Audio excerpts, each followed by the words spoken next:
Already রেকর্ডটা দিয়ে দিচ্ছি, রেকর্ডটা অ্যাক্টিভ করে দিচ্ছি। যারা করতে পারে না, এই ক্লাসটা অ্যাটেন্ড করতে পারবে না, তারা হচ্ছে কি আপনার রেকর্ড ক্লাসটা দেখে নিতে পারবে পরবর্তীতে।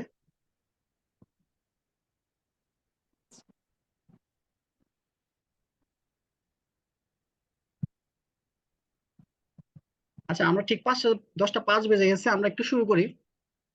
যে জিনিসটা দিয়ে শুরু করব সেটা হচ্ছে কি আপনার এক্সাম স্ট্র্যাটেজি নিয়ে, বিজনেস, আজকে শুধু বিজনেস কমিউনিকেশন নিয়ে একটা কথা বলি। বিজনেস কমিউনিকেশনটা শুরুতে হচ্ছে কি অনেকে কনফিউজ গুলাই ফেলেন, অনেকে কনফিউজড হন যে বিজনেস কমিউনিকেশন কি আমি বাংলা লিখবো নাকি ইংলিশে লিখবো। আসলে বিজনেস কমিউনিকেশন কিন্তু বাংলা লেখার কোনো সুযোগ নাই। আপনারা সবাই একটু মিউট করে দেন, হ্যাঁ। তো আমি যখন আপনাদের কোনো কোশ্চেন থাকবে আপনারা আনমিউট করে কথা বলবেন, কোনো সমস্যা নাই, কারণ আমি আবার বুঝতে পারবো না যে আপনারা আসলে কি আছেন নাকি নাই, সে কারণে মাঝে মাঝে একটু কথা বললেন। কারণ হচ্ছে এটা it is one kind of training. এটা টু ওয়ে কমিউনিকেশন, যদি টু ওয়ে কমিউনিকেশন না হয়, ইন্টারাকশন না হয়, তাহলে কিন্তু ক্লাসটা মানে ভালো হয় না। যদিও পার্টিসিপেন্ট কম, তারপরেও আপনারা যারা আছেন একটু পার্টিসিপেট করবেন। আর হচ্ছে কি আপনারা মিউট করে রাখবেন, শুধু কথা বলার সময় একটু আনমিউট করেন। আহ, গেল। আমি শুধু বিজনেস কমিউনিকেশন নিয়ে একটু কথা বলি, সেটা হচ্ছে কি বিজনেস কমিউনিকেশনটা হচ্ছে আপনাদেরকে অবশ্যই ইংলিশে লিখতে হবে। এবং বিজনেস কমিউনিকেশন এ সবাই ফেল করে, কেন ফেল করে আমি বুঝি না। সে কারণে আমি এই সাবজেক্টটাই প্রথমে নিচ্ছি। অলরেডি আমার 4টা বয়স চলতেছে। এবং যে জিনিসটা বেশি পাই সেটা হচ্ছে কি ওই যে লেটার অ্যাপ্লিকেশন গুলো লেখার সময় অনেকে ভুল করেন বা ফরম্যাটটা ভুল করেন। আহ, এবং আরেকটা জিনিস হচ্ছে কি অনেকে হচ্ছে কি ইংলিশের বেসিকটা হয়তো একটু খারাপের কারণে হচ্ছে বিজনেস কমিউনিকেশনে ফেল করেন। এবং এই ক্ষেত্রে হচ্ছে কি সমাধান হচ্ছে কি আমি বলবো যে আপনারা বেসিক ইংলিশ আপনাদের সবারই আছে। আপনি ওই ইংলিশে ভয় না পেয়ে আপনি বেসিক ইংলিশ, অর্থাৎ আপনি যে জিনিসটা কনসেপ্ট আপনার মাথায় আছে, জিনিসটা হচ্ছে খাতায় লিখে দিয়ে আসতে পারলেই কিন্তু আপনি মার্কস পাবেন। বাট লিখে দিয়ে আসবেন যে মানে আপনার যে কনসেপ্টটা এটা অ্যাটলিস্ট সিম্পল সেন্টেন্সে গ্রামাটিক্যাল মিস্টেক্সটা না করে যদি বুঝে আসতে পারেন আপনি পাস করবেন। এটা হচ্ছে একদম মুদ্রা কথা, একদম সিম্পল সিম্পল কথা। তারপর হচ্ছে কি বিজনেস কমিউনিকেশন লেটার অ্যাপ্লিকেশন নিয়ে আমাকে অনেকে সব মানে আগের ব্যাচে সবাই কোশ্চেন করে যে এতগুলা লেটার অ্যাপ্লিকেশন কিভাবে শিখবো। তো আমি আপনাদের জন্য যে কোর্সটা ডিজাইন করেছি আপনার আমার চ্যাপ্টার 4 and 3, এখানে অনেকগুলো লেটার আছে, বাট আমি এখানে কি করছি একটা ইউনিফর্ম ফরম্যাট বানিয়েছি। ইউনিফর্ম ফরম্যাট বানিয়েছি এই কারণে যে আপনার অনেক লেটার শেখার দরকার নাই, আপনি যে এক ধরনের একটা শিখবেন। এবার যে টাইপ ওই টাইপের লেটার যেটাই আসুক আপনি এটাই বসাই দিবেন। মানে এটাই হচ্ছে আপনার জন্য এনাফ। একটা পড়বেন, একটা পড়ে সবগুলাই অনেকটা বলতে পারেন কুমিরের রচনার মতো। আমি সবসময় বলি কুমিরের রচনাটা তো আপনারা জানেন, ওই যে খাসকারা খাসকারা। বিষয়টা আপনাদের ছোট করে একটু বলি যে একটা ছাত্রকে একবার বলেছিল যে শিক্ষক আপনি এই তোমরা লেখো একটা মানে গরুর ইয়ের রচনা লেখো, কুমিরের ইয়ের রচনা লেখো, আরে আমাদের বাড়ি রচনা লেখো। তো এখন ছাত্র লিখছে, সে কিন্তু একটা রচনায় শিখছে কুমিরের রচনা, সে তো আর রচনা পারে না। এখন সে লিখে পরীক্ষাতে আসলো, স্যারা তো দিচ্ছে হচ্ছে কি আমাদের বাড়ি।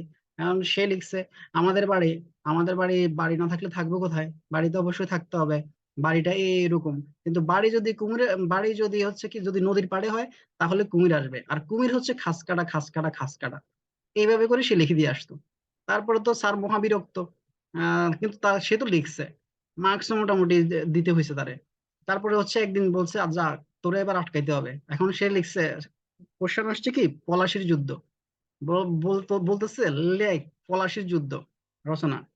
এখন শিক্ষক মনে মনে মুচকি আসতেছে, এবার তো আর পারবি না তোর কুমিরের রচনা লিখতে। কিন্তু ছাত্র কি আর ছেড়ে দেওয়ার পাত্র। ছাত্র ঠিক আছে, ছাত্র বলতেছে পলাশির যুদ্ধ সংঘটিত হয়েছিল 1757 সালে। এই যুদ্ধে হচ্ছে কি মির্জাপুর পরাজিত হয়েছিল। মির্জাপুর পরাজিত হওয়ার মূল কারণ ছিল হচ্ছে কি, আর সরি, সিরাজউদ্দৌলা পরাজিত হয়েছিল, এর মূল কারণ ছিল সে সেনাপতি বানিয়েছিল মির্জাফরকে। আর মির্জাফরকে সেনাপতি বানানো মানে হচ্ছে খাল কেটে কুমির আনা। আর কুমির আনা মানে কুমির যদি আসে তার মানে কুমির হচ্ছে কুমিরের রচনা সে লিখে দিয়েছে, কুমির হচ্ছে ইয়া বড় মানে খাস কাটা খাস কাটা খাস কাটা। এখন যে বিষয়টা বলতে চেয়েছিলাম সেটা হচ্ছে কি আপনি কিন্তু ওই এত বেশি পড়ার টাইম নাই এই বয়সে এসে। আপনি কি হচ্ছে ফরম্যাট গুলা মাথায় রাখবেন, ফরম্যাট গুলা মাথায় রেখে ওই ফরম্যাট গুলা যে কোশ্চেনে আসুক অর্থাৎ যে লেটারে আসুক সেটা হচ্ছে খাতায় আপনি সুন্দর করে লিখে দিবেন। তবে লিখে দেওয়ার ফরম্যাট গুলো আমি শিখাই দিব। সেটা হচ্ছে কি লেটার লেখার সময় ফরম্যাট যদি ঠিক না থাকে আপনার মার্কস পাবেন না। দেখা যায় যে অনেকে কমপ্লেইন করে যে আমি তো ভালোভাবে লিখে আসছি কিন্তু আমি তো ইয়ে পাইনি, আমি তো মার্কস পাই নাই, পাস করলাম না কেন ভাই। আসলে ঘটনা হচ্ছে কি, উনি লিখে আসছে ঠিকই, কিন্তু উনি তো প্রপার ফরম্যাটে লিখে আসে নাই। কারণ এই বয়সে এসে যদি ফরম্যাটটা ভুল করে, তাহলে কিন্তু এক্সামিনার কোনোভাবে ভালোভাবে নেবে না। কারণ হচ্ছে কি, আমরা সবাই হচ্ছে কি একটা ব্যাংকে চাকরি করতেছি। সবারই কিন্তু অ্যাটলিস্ট একটা ফর্মাল এটিকেট আছে, অর্থাৎ লেটার লেখার সময় আপনি এমডি স্যারকে কিভাবে লেটার লিখবেন, আপনি কলিগকে কিভাবে লিখবেন, অথবা একজন কাস্টমারকে কিভাবে সম্বোধন করবেন, সেলিব্রেশন কি হবে, এন্ডিং কি হবে, বিগিনিং কি হবে। তো এগুলো হচ্ছে কিন্তু একটা কমন, সবারই জানার কথা, একটা কমন একটা নলেজ বলতে পারেন। তো এই জিনিসগুলোতে যখন ভুল করে, তখন হয় কি, ওই আপনার মার্কস গুলো একবারে কমে যায়। মানে যেখানে আপনার একটা লেটারে 10 থাকে, সেখানে দেখা যায় সে 3-4 পেলো। So this is the problem. তো এই জিনিসগুলো হচ্ছে ভুল করবেন না, জাস্ট আপনি ফরম্যাটটা ঠিকঠাক রেখে এরপরে লিখে দিয়ে আসেন। আর যেগুলো হচ্ছে থিওরিটিক্যাল কোশ্চেন গুলো হচ্ছে আপনি আহ, মানে টু দা পয়েন্টে লিখবেন। টু দা পয়েন্টে লেখার সময় হচ্ছে কি, অনেকে ভুল করে হচ্ছে কি আপনার লেখার সময়, আচ্ছা এটা এই এক্সাম স্ট্র্যাটেজি গুলো নিয়ে অনেক বড়, আমি আধা ঘন্টা বা 35 মিনিটের একটা সেশন নিব পরবর্তী যে কোনো একটা ক্লাসের সাথে। আজকে আমরা একটু ক্লাসে ঢুকে যাই, আজকে একটু বেশি কথা না বলি, আমার আসলে একটু মাথাটাও ঝিমাচ্ছে। আমি একটু ক্লাসে চলে যাই। তাহলে আজকে একটু ক্লাসে চলে যাই, কেমন? দু একজন রেসপন্স করবেন। হ্যাঁ, শিওর। ঠিক আছে আচ্ছা, ভাইয়া, thank you. Class. Thank you. আচ্ছা, আজকে আমি যেটা আপনাদেরকে পিডিএফটা দিয়েছিলাম, সেটা হচ্ছে চ্যাপ্টার 2। এটা হচ্ছে কম্পারেটিভলি ইজি একটা চ্যাপ্টার। এবং আপনার একটা কথা আমি বলতে ভুলে গেছি, সেটা হচ্ছে বিজনেস কমিউনিকেশন হচ্ছে এমন একটা চ্যাপ্টার, যেটা হচ্ছে কি আপনার সাথে প্রত্যেকটা দিন ডে টু ডে অপারেশনে আপনার সাথে ওতপ্রোতভাবে জড়িত। এই এই বিজনেস কমিউনিকেশনের প্রত্যেকটা চ্যাপ্টার আপনার সাথে কিন্তু জড়িত, প্রত্যেকটা কথা আপনার সাথে জড়িত, মানে এই কাজগুলো আপনি করেন। এখন এই কাজগুলা যেগুলা করেন, জাস্ট এইগুলাই দেখবেন যে আমি এখানে আলোচনা করতেছি। এখন এইগুলাকে কিন্তু সুন্দরভাবে গুছাই আপনার হচ্ছে কি পরীক্ষায় লিখে দিয়ে আসতে হবে। এবং যে ব্যাংকিং ডিপ্লোমাতে যে 12টা সাবজেক্ট আছে, এই 12টা সাবজেক্টের ভিতরে বিজনেস কমিউনিকেশনই একমাত্র সাবজেক্ট যেটা হচ্ছে প্রত্যেকটা ক্লাস, প্রত্যেকটা টপিকস আপনার সাথে রিলেটেড। আপনি জাস্ট ক্লাসটা করলেই বুঝতে পারবেন, এবং টপিকস গুলা পড়লেই বুঝতে পারবেন। আচ্ছা, আমরা এখন ক্লাসে ঢুকে যাই। সেটা হচ্ছে কি, বিজনেস কমিউনিকেশনের শুরুতে হচ্ছে, এটা হচ্ছে চ্যাপ্টারটা হচ্ছে classification and method of communication. Classification and method of communication চ্যাপ্টারটা, অর্থাৎ মডিউল 2 বা চ্যাপ্টার 2। এটা জানার আগে আপনি ছোট্ট করে একটা ডিফিনেশন আপনাদেরকে বলি, যে কমিউনিকেশনটা কি। কমিউনিকেশনটা সোজা কথা, এই যে আমি আপনাদের সাথে কথা বলতেছি, এটাও এক ধরনের communication. Communication means sharing information, idea, knowledge, attitude, etcetera. আপনি আপনার নলেজ, শেয়ার, অ্যাটিটিউড, যেগুলো আপনি হচ্ছে কি শেয়ার করছেন একজন আরেকজনের সাথে, সেটাই কমিউনিকেশন। তাহলে এবার কমিউনিকেশন, আরেকটা জিনিস শিখবেন হচ্ছে বিজনেস কমিউনিকেশন। বিজনেস কমিউনিকেশনের ডেফিনেশনটা ফার্স্ট চ্যাপ্টারে আসবে, তারপরে আজকে পরবর্তী ক্লাসটা করতে গেলে লাগবে, সে কারণে আমি একটু বলে দিই যে কিছুক্ষণ আগে আমি বললাম যে communication means sharing information, idea, attitude, knowledge to other person. এটা হচ্ছে শুধু কমিউনিকেশন। আর যখন বিজনেস কমিউনিকেশন হবে, that is the same, but একটা তফাৎ আছে, যে business communication is the process, business communication is the process of sharing information, ideas, knowledge ensured by feedback to achieve organizational goal। দেখেন, এখানে দুইটা জিনিস অ্যাড হয়েছে, একটা হচ্ছে ensured by feedback, আর একটা হচ্ছে কি অ্যাচিভিং অর্গানাইজেশনাল গোল। এই দুটো জিনিস কিন্তু মাথায় রাখবেন, সবসময় কাজে লাগবে আপনার যদি পরীক্ষায় শর্ট কোশ্চেন আসে কিংবা এমসিকিউ আসে, যদিও না আসার সম্ভাবনা খুবই বেশি, তাহলে কিন্তু এই দুটো জিনিস কাজে লাগবে। বিজনেস কমিউনিকেশন কিন্তু এনশিওরড বাই ফিডব্যাক। এখন ফিডব্যাকটা কি? Feedback means getting something in return. আপনি কোনো কিছু মানে যে জিনিস কমিউনিকেট করতেছেন, আর এর রিটার্নে যে জিনিসটা পাচ্ছেন, সেটা হচ্ছে feedback. That means feedback means getting something in return. তারপর হচ্ছে কি, আর হচ্ছে কি অ্যাচিভিং অর্গানাইজেশনাল গোল। অর্গানাইজেশনাল গোল কোনটা? আমরা প্রত্যেকেই হচ্ছে কি আমাদের যে অর্গানাইজেশনাল লক্ষ্য আছে, অবজেক্টিভস আছে, গোলস আছে, সেগুলো অ্যাচিভ করার জন্য কাজ করি। অর্গানাইজেশনাল গোল কোনটা? Profit maximisation. আরো গোলস আছে, শুধুমাত্র প্রফিট ম্যাক্সিমাইজেশন নিয়ে তো বড় বড় কোম্পানি, ব্যাংক গুলো কাজ করে না। সোশ্যাল রেসপন্সিবিলিটি আছে। তারপরে আরো যে মানে রেসপন্সিবিলিটিস কিছু আছে, আরো কিছু গোল থাকে, long term goal, short term goal. তো এইসব মানে গোলগুলো অ্যাচিভ করা, বেসিক্যালি প্রফিট ম্যাক্সিমাইজেশন। এই গোলগুলো অ্যাচিভ করার জন্য কিন্তু আমরা কাজ করি, আর এটাই হচ্ছে কি বিজনেস কমিউনিকেশন। অর্থাৎ business communication is the process of sharing information, idea, knowledge, attitude ensured by feedback to the purpose of achieving organisational goal. এই জিনিসটা কিন্তু মুখস্থ রাখবেন, এই জিনিসটা ভোলা যাবে না। Communication and business communication at least পরীক্ষা পর্যন্ত এই দুইটা জিনিস মুখস্থ রাখবেন। আচ্ছা, এখন আসেন আমরা যে কমিউনিকেশন পড়লাম, সেই কমিউনিকেশনের টাইপস অফ কমিউনিকেশন। এখন টাইপস অফ কমিউনিকেশনের শুরুতে দেখেন আমি একটু লাল করে রাখছি মেজর টাইপস অফ কমিউনিকেশন। সবার আগে আরেকটা কথা বলি, আপনি যদি কোশ্চেন যে করে, অর্থাৎ আপনার যে কোশ্চেনটা করছে সে কিন্তু বুঝে শুনে সুন্দর করে কোশ্চেন করছে আপনাকে ট্র্যাপে ফেলার জন্য, যাতে আপনি ভুল করেন। পরীক্ষা কখনো পাশ করার জন্য না, পরীক্ষা সবসময় হচ্ছে ফেল করানোর জন্য। মানে এক্সামিনেশন কিন্তু হচ্ছে আপনাকে টেস্ট করার জন্য। টেস্ট করতে গেলে তো আপনাকে একটু ঘুরে পেঁচাই দিবে। এখন হচ্ছে কোশ্চেন গুলা হচ্ছে ধরতে হবে। এখন টাইপস অফ কমিউনিকেশনের ভিতরে যদি বলে যে মেজর টাইপস অফ কমিউনিকেশন কোনগুলা, তাহলে মেজর টাইপস অফ কমিউনিকেশন কিন্তু সব, যত টাইপস অফ কমিউনিকেশন, তিনটা টাইপস অফ কমিউনিকেশন আছে, এই তিনটা টাইপস অফ কমিউনিকেশন অর্থাৎ ভার্বাল কমিউনিকেশন, এই যে এখানে আছে দেখেন, verbal communication, non verbal communication এবং হচ্ছে ভিজুয়াল কমিউনিকেশন, এই তিনটা কমিউনিকেশন মিলাই হচ্ছে মেজর কমিউনিকেশন। যদিও এত বড় কোশ্চেন আসবে না, তারপরে জাস্ট জানার জন্য বলে দিলাম মেজর টাইপস অফ কমিউনিকেশন যদি আসে, তাহলে এই তিনটা কমিউনিকেশন টাইপস আপনারা দিয়ে তারপর এক্সপ্লেইন করতে হবে। তবে ইট ডিপেন্ডস অন মার্কস, কত মার্কস আছে এই কোশ্চেনের ভিতরে, এগুলো নিয়ে আমি আলোচনা করব পরে। যে কত মার্কসের উপর ডিপেন্ড করবে আপনি কতটুকু লিখবেন, এটা কিন্তু খুব ইম্পর্টেন্ট। আচ্ছা, এরপরে আসেন, আমরা এখন সরাসরি চলে যাই টাইপস অফ কমিউনিকেশন। এবং আরো একটা জিনিস আগেই বলে রাখি, যেটা হচ্ছে কি প্রত্যেকটা কোশ্চেন যখন আপনি লিখবেন, তখন প্রতিটা কোশ্চেনের একটা বিগিনিং থাকবে এবং একটা এন্ডিং থাকবে, তাহলে কিন্তু একটা সুন্দর দেখা যায়। আপনি যখন একাডেমিকে পড়াশোনা করছেন তখন কিন্তু এভাবেই লিখে আসছেন। ব্যাংকিং ডিপ্লোমাকে সবাই হচ্ছে হালকা ভাবে নেয়, সে কারণে হচ্ছে পাশ করা না। ব্যাংকিং ডিপ্লোমায় ফেলের রেশিওটা অনেক বেশি, দ্যাটস মিনস ব্যাংকিং ডিপ্লোমাকে সবাই মনে করে যে এটা তো কোনো রকম না, মানে লিখে দিয়ে আসতে হলো। কিন্তু ব্যাপারটা এইরকম না, ব্যাপারটা আপনি একাডেমিকের মতো একটু সিরিয়াস নেন, যে একাডেমিকে আমি যেভাবে লিখে আসছি, আপনারা কিন্তু সবাই কিন্তু একাডেমিকে মানে বলতে পারেন যে ক্রিম লেভেলের স্টুডেন্ট। কারণ ক্রিম লেভেলের স্টুডেন্ট ছাড়া কিন্তু আমাদের এই ব্যাংকিং প্রফেশনে আসা অনেকটাই ডিফিকাল্ট। তো তাহলে ওই জায়গায় আপনি এত ভালো করে এসে এখানে আসি কেন ফেল করতেছেন? দ্যাট মিনস এখানে কিন্তু আমাদের একটা গলদ আছে, মানে আমরা কিন্তু এটাকে কেউ সিরিয়াসলি নিচ্ছি না।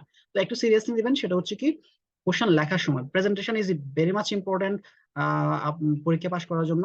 আর পরীক্ষা কিন্তু আপনার চেহারা দেখে না, কেউ দেখে না, এক্সামিনার যে জিনিসটা দেখে সেটা হচ্ছে খাতার প্রেজেন্টেশন যদি ভালো হয় আপনি ইজিলি পাস করবেন, খাতার প্রেজেন্টেশন যদি খারাপ হয় আপনি এখানে ফেল করা খুবই সহজ, পাস করা একটু টাফ।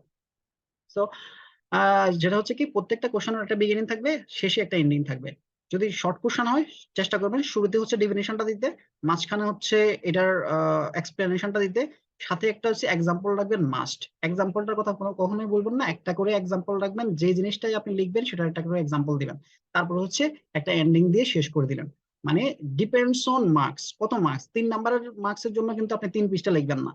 আবার 10 মার্কসের জন্য আপনি কিন্তু আবার 2-3 পৃষ্ঠা লিখবেন না, তখন কিন্তু আবার বাড়াই দিবেন। So it is totally depends on marks, যে কত মার্কসের কোশ্চেনটা। আচ্ছা আসেন, এখন এই যে মেজর টাইপস অফ কমিউনিকেশনের ভিতরে কি কি আছে, তার মানে আমরা বুঝতে পারছি মেজর টাইপস অফ কমিউনিকেশনের ভিতরে তিনটা আছে, একটা হচ্ছে ভার্বাল কমিউনিকেশন, আর একটা হচ্ছে নন ভার্বাল কমিউনিকেশন, আর একটা হচ্ছে ভিজুয়াল কমিউনিকেশন। এখন এই তিনটা কমিউনিকেশন আমরা শিখবো। ভার্বাল কমিউনিকেশন হচ্ছে কোনটা?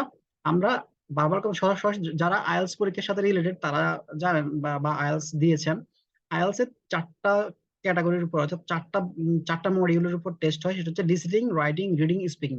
এই 4টাই হচ্ছে আসলে ভার্বাল কমিউনিকেশন। এই 4টা কমিউনিকেশন মিলাই হচ্ছে ভার্বাল কমিউনিকেশন। এখন এই এই কথাবার্তাগুলো এখানে লেখা আছে। ভার্বাল কমিউনিকেশন কি? যে আমরা স্পিকিং এর মাধ্যমে, লিসনিং এর মাধ্যমে, রাইটিং এর মাধ্যমে, রিডিং এর মাধ্যমে যে কমিউনিকেশন গুলো করে থাকি সেগুলো হচ্ছে ভার্বাল কমিউনিকেশন। এটা আরেকটা আপনার মনে রাখার বিষয় হচ্ছে কি, দেখেন এই 4টা মানে আদি যুগ থেকে কিন্তু এই 4টা ওয়েতে আমরা কমিউনিকেট করে আসতেছি। লিসেনিং করে কমিউনিকেট করতেছি, স্পিকিং করে কমিউনিকেট করতেছি, রাইটিং করে কমিউনিকেট করতেছি। যদিও আদিকালের মানুষ লিখতে জানতো না, কিন্তু তারাও কিন্তু একটা চিহ্ন বা কিছু একটা পাতা গাছের বাকল তাকলে কিছু একটা সাংকেতিক চিহ্ন লিখে কিন্তু কমিউনিকেট করতো, ওটা কিন্তু রাইটিং। আর রিডিংটা হচ্ছে পড়ে, ওই যে আপনি খাতায় লিখলো, পাতায় লিখলো, বাকলে লিখলো। আর এখন তো আমরা খাতায় লিখে যখন আন্ডারস্ট্যান্ডিংটা হয় সেটা হচ্ছে রিডিং। তার মানে ভার্বাল কমিউনিকেশনের 4টা পার্ট। আর এই 4টা পার্ট হচ্ছে listening, speaking, reading and writing. আচ্ছা, এখন যদি কোশ্চেনটা আসে, আর একটা গুরুত্বপূর্ণ বিষয় হচ্ছে আপনারা পরীক্ষায় একটু গ্রাফ চার্ট ইউজ করবেন। মানে হচ্ছে কি সবাই যেভাবে লিখবে সেভাবে লিখবেন কেন? সবাই তো আর পাশ করবে না, সবাই তো আর ব্যাংকে চাকরি করতে পারে না, সবাই তো বিসিএস কাটার হতে পারে না। তাহলে কারা হয়? কিন্তু একটু মানে বিজয়ীদের সাথে যারা বিজিত, যারা হেরে যায় তাদের সাথে তফাৎ কিন্তু খুব একটা বেশি না, সামান্য তফাৎ। এখন এই সামান্য তফাৎটা কি? আপনি একটু কিছু গ্রাফ দিবেন। গ্রাফটা কিরকম? ধরুন এই চারটা জিনিসকে একটা গ্রাফে দেখা দিলেন, এই এরকম একটা গ্রাফ, ছোট্ট একটা গ্রাফ দিলাম আমি এখানে জাস্ট ফর এক্সাম্পল। এরকম করে আপনারা প্রত্যেকটা কোশ্চেনে দিতে পারেন। আপনারা যখন পরীক্ষা প্রেজেন্টেশন, আমি সবগুলোতে ইউজ করি নাই, কিন্তু আপনারা কি করবেন, ইউজ করে দিবেন। যে দেখা দিলেন, মানে এটা দেখানো মানে হচ্ছে কি আপনি এক্সামিনারকে বুঝাই দিচ্ছেন, সে কিন্তু দেখেই বুঝতে পারতেছে আপনি আসলে কি আলোচনা করতে যাচ্ছেন সামনে। অথবা কি আলোচনা করছেন, সে দেখা গেল যে আপনার ওই যে ভিতরে কি কি কন্টেন্ট কি কি লিখছেন সেটা দেখার হয়তো তার সুযোগ নাই। মানে অনেক সময় হচ্ছে কি পড়ে না পড়েই দেখা যায় যে ওই গ্রাফটা দেখে এসে বুঝে ফেলছে আপনি কি লিখছেন, তার মানে ওটার উপরে বেস করে মার্কস দিয়ে দিচ্ছে। So this is very important.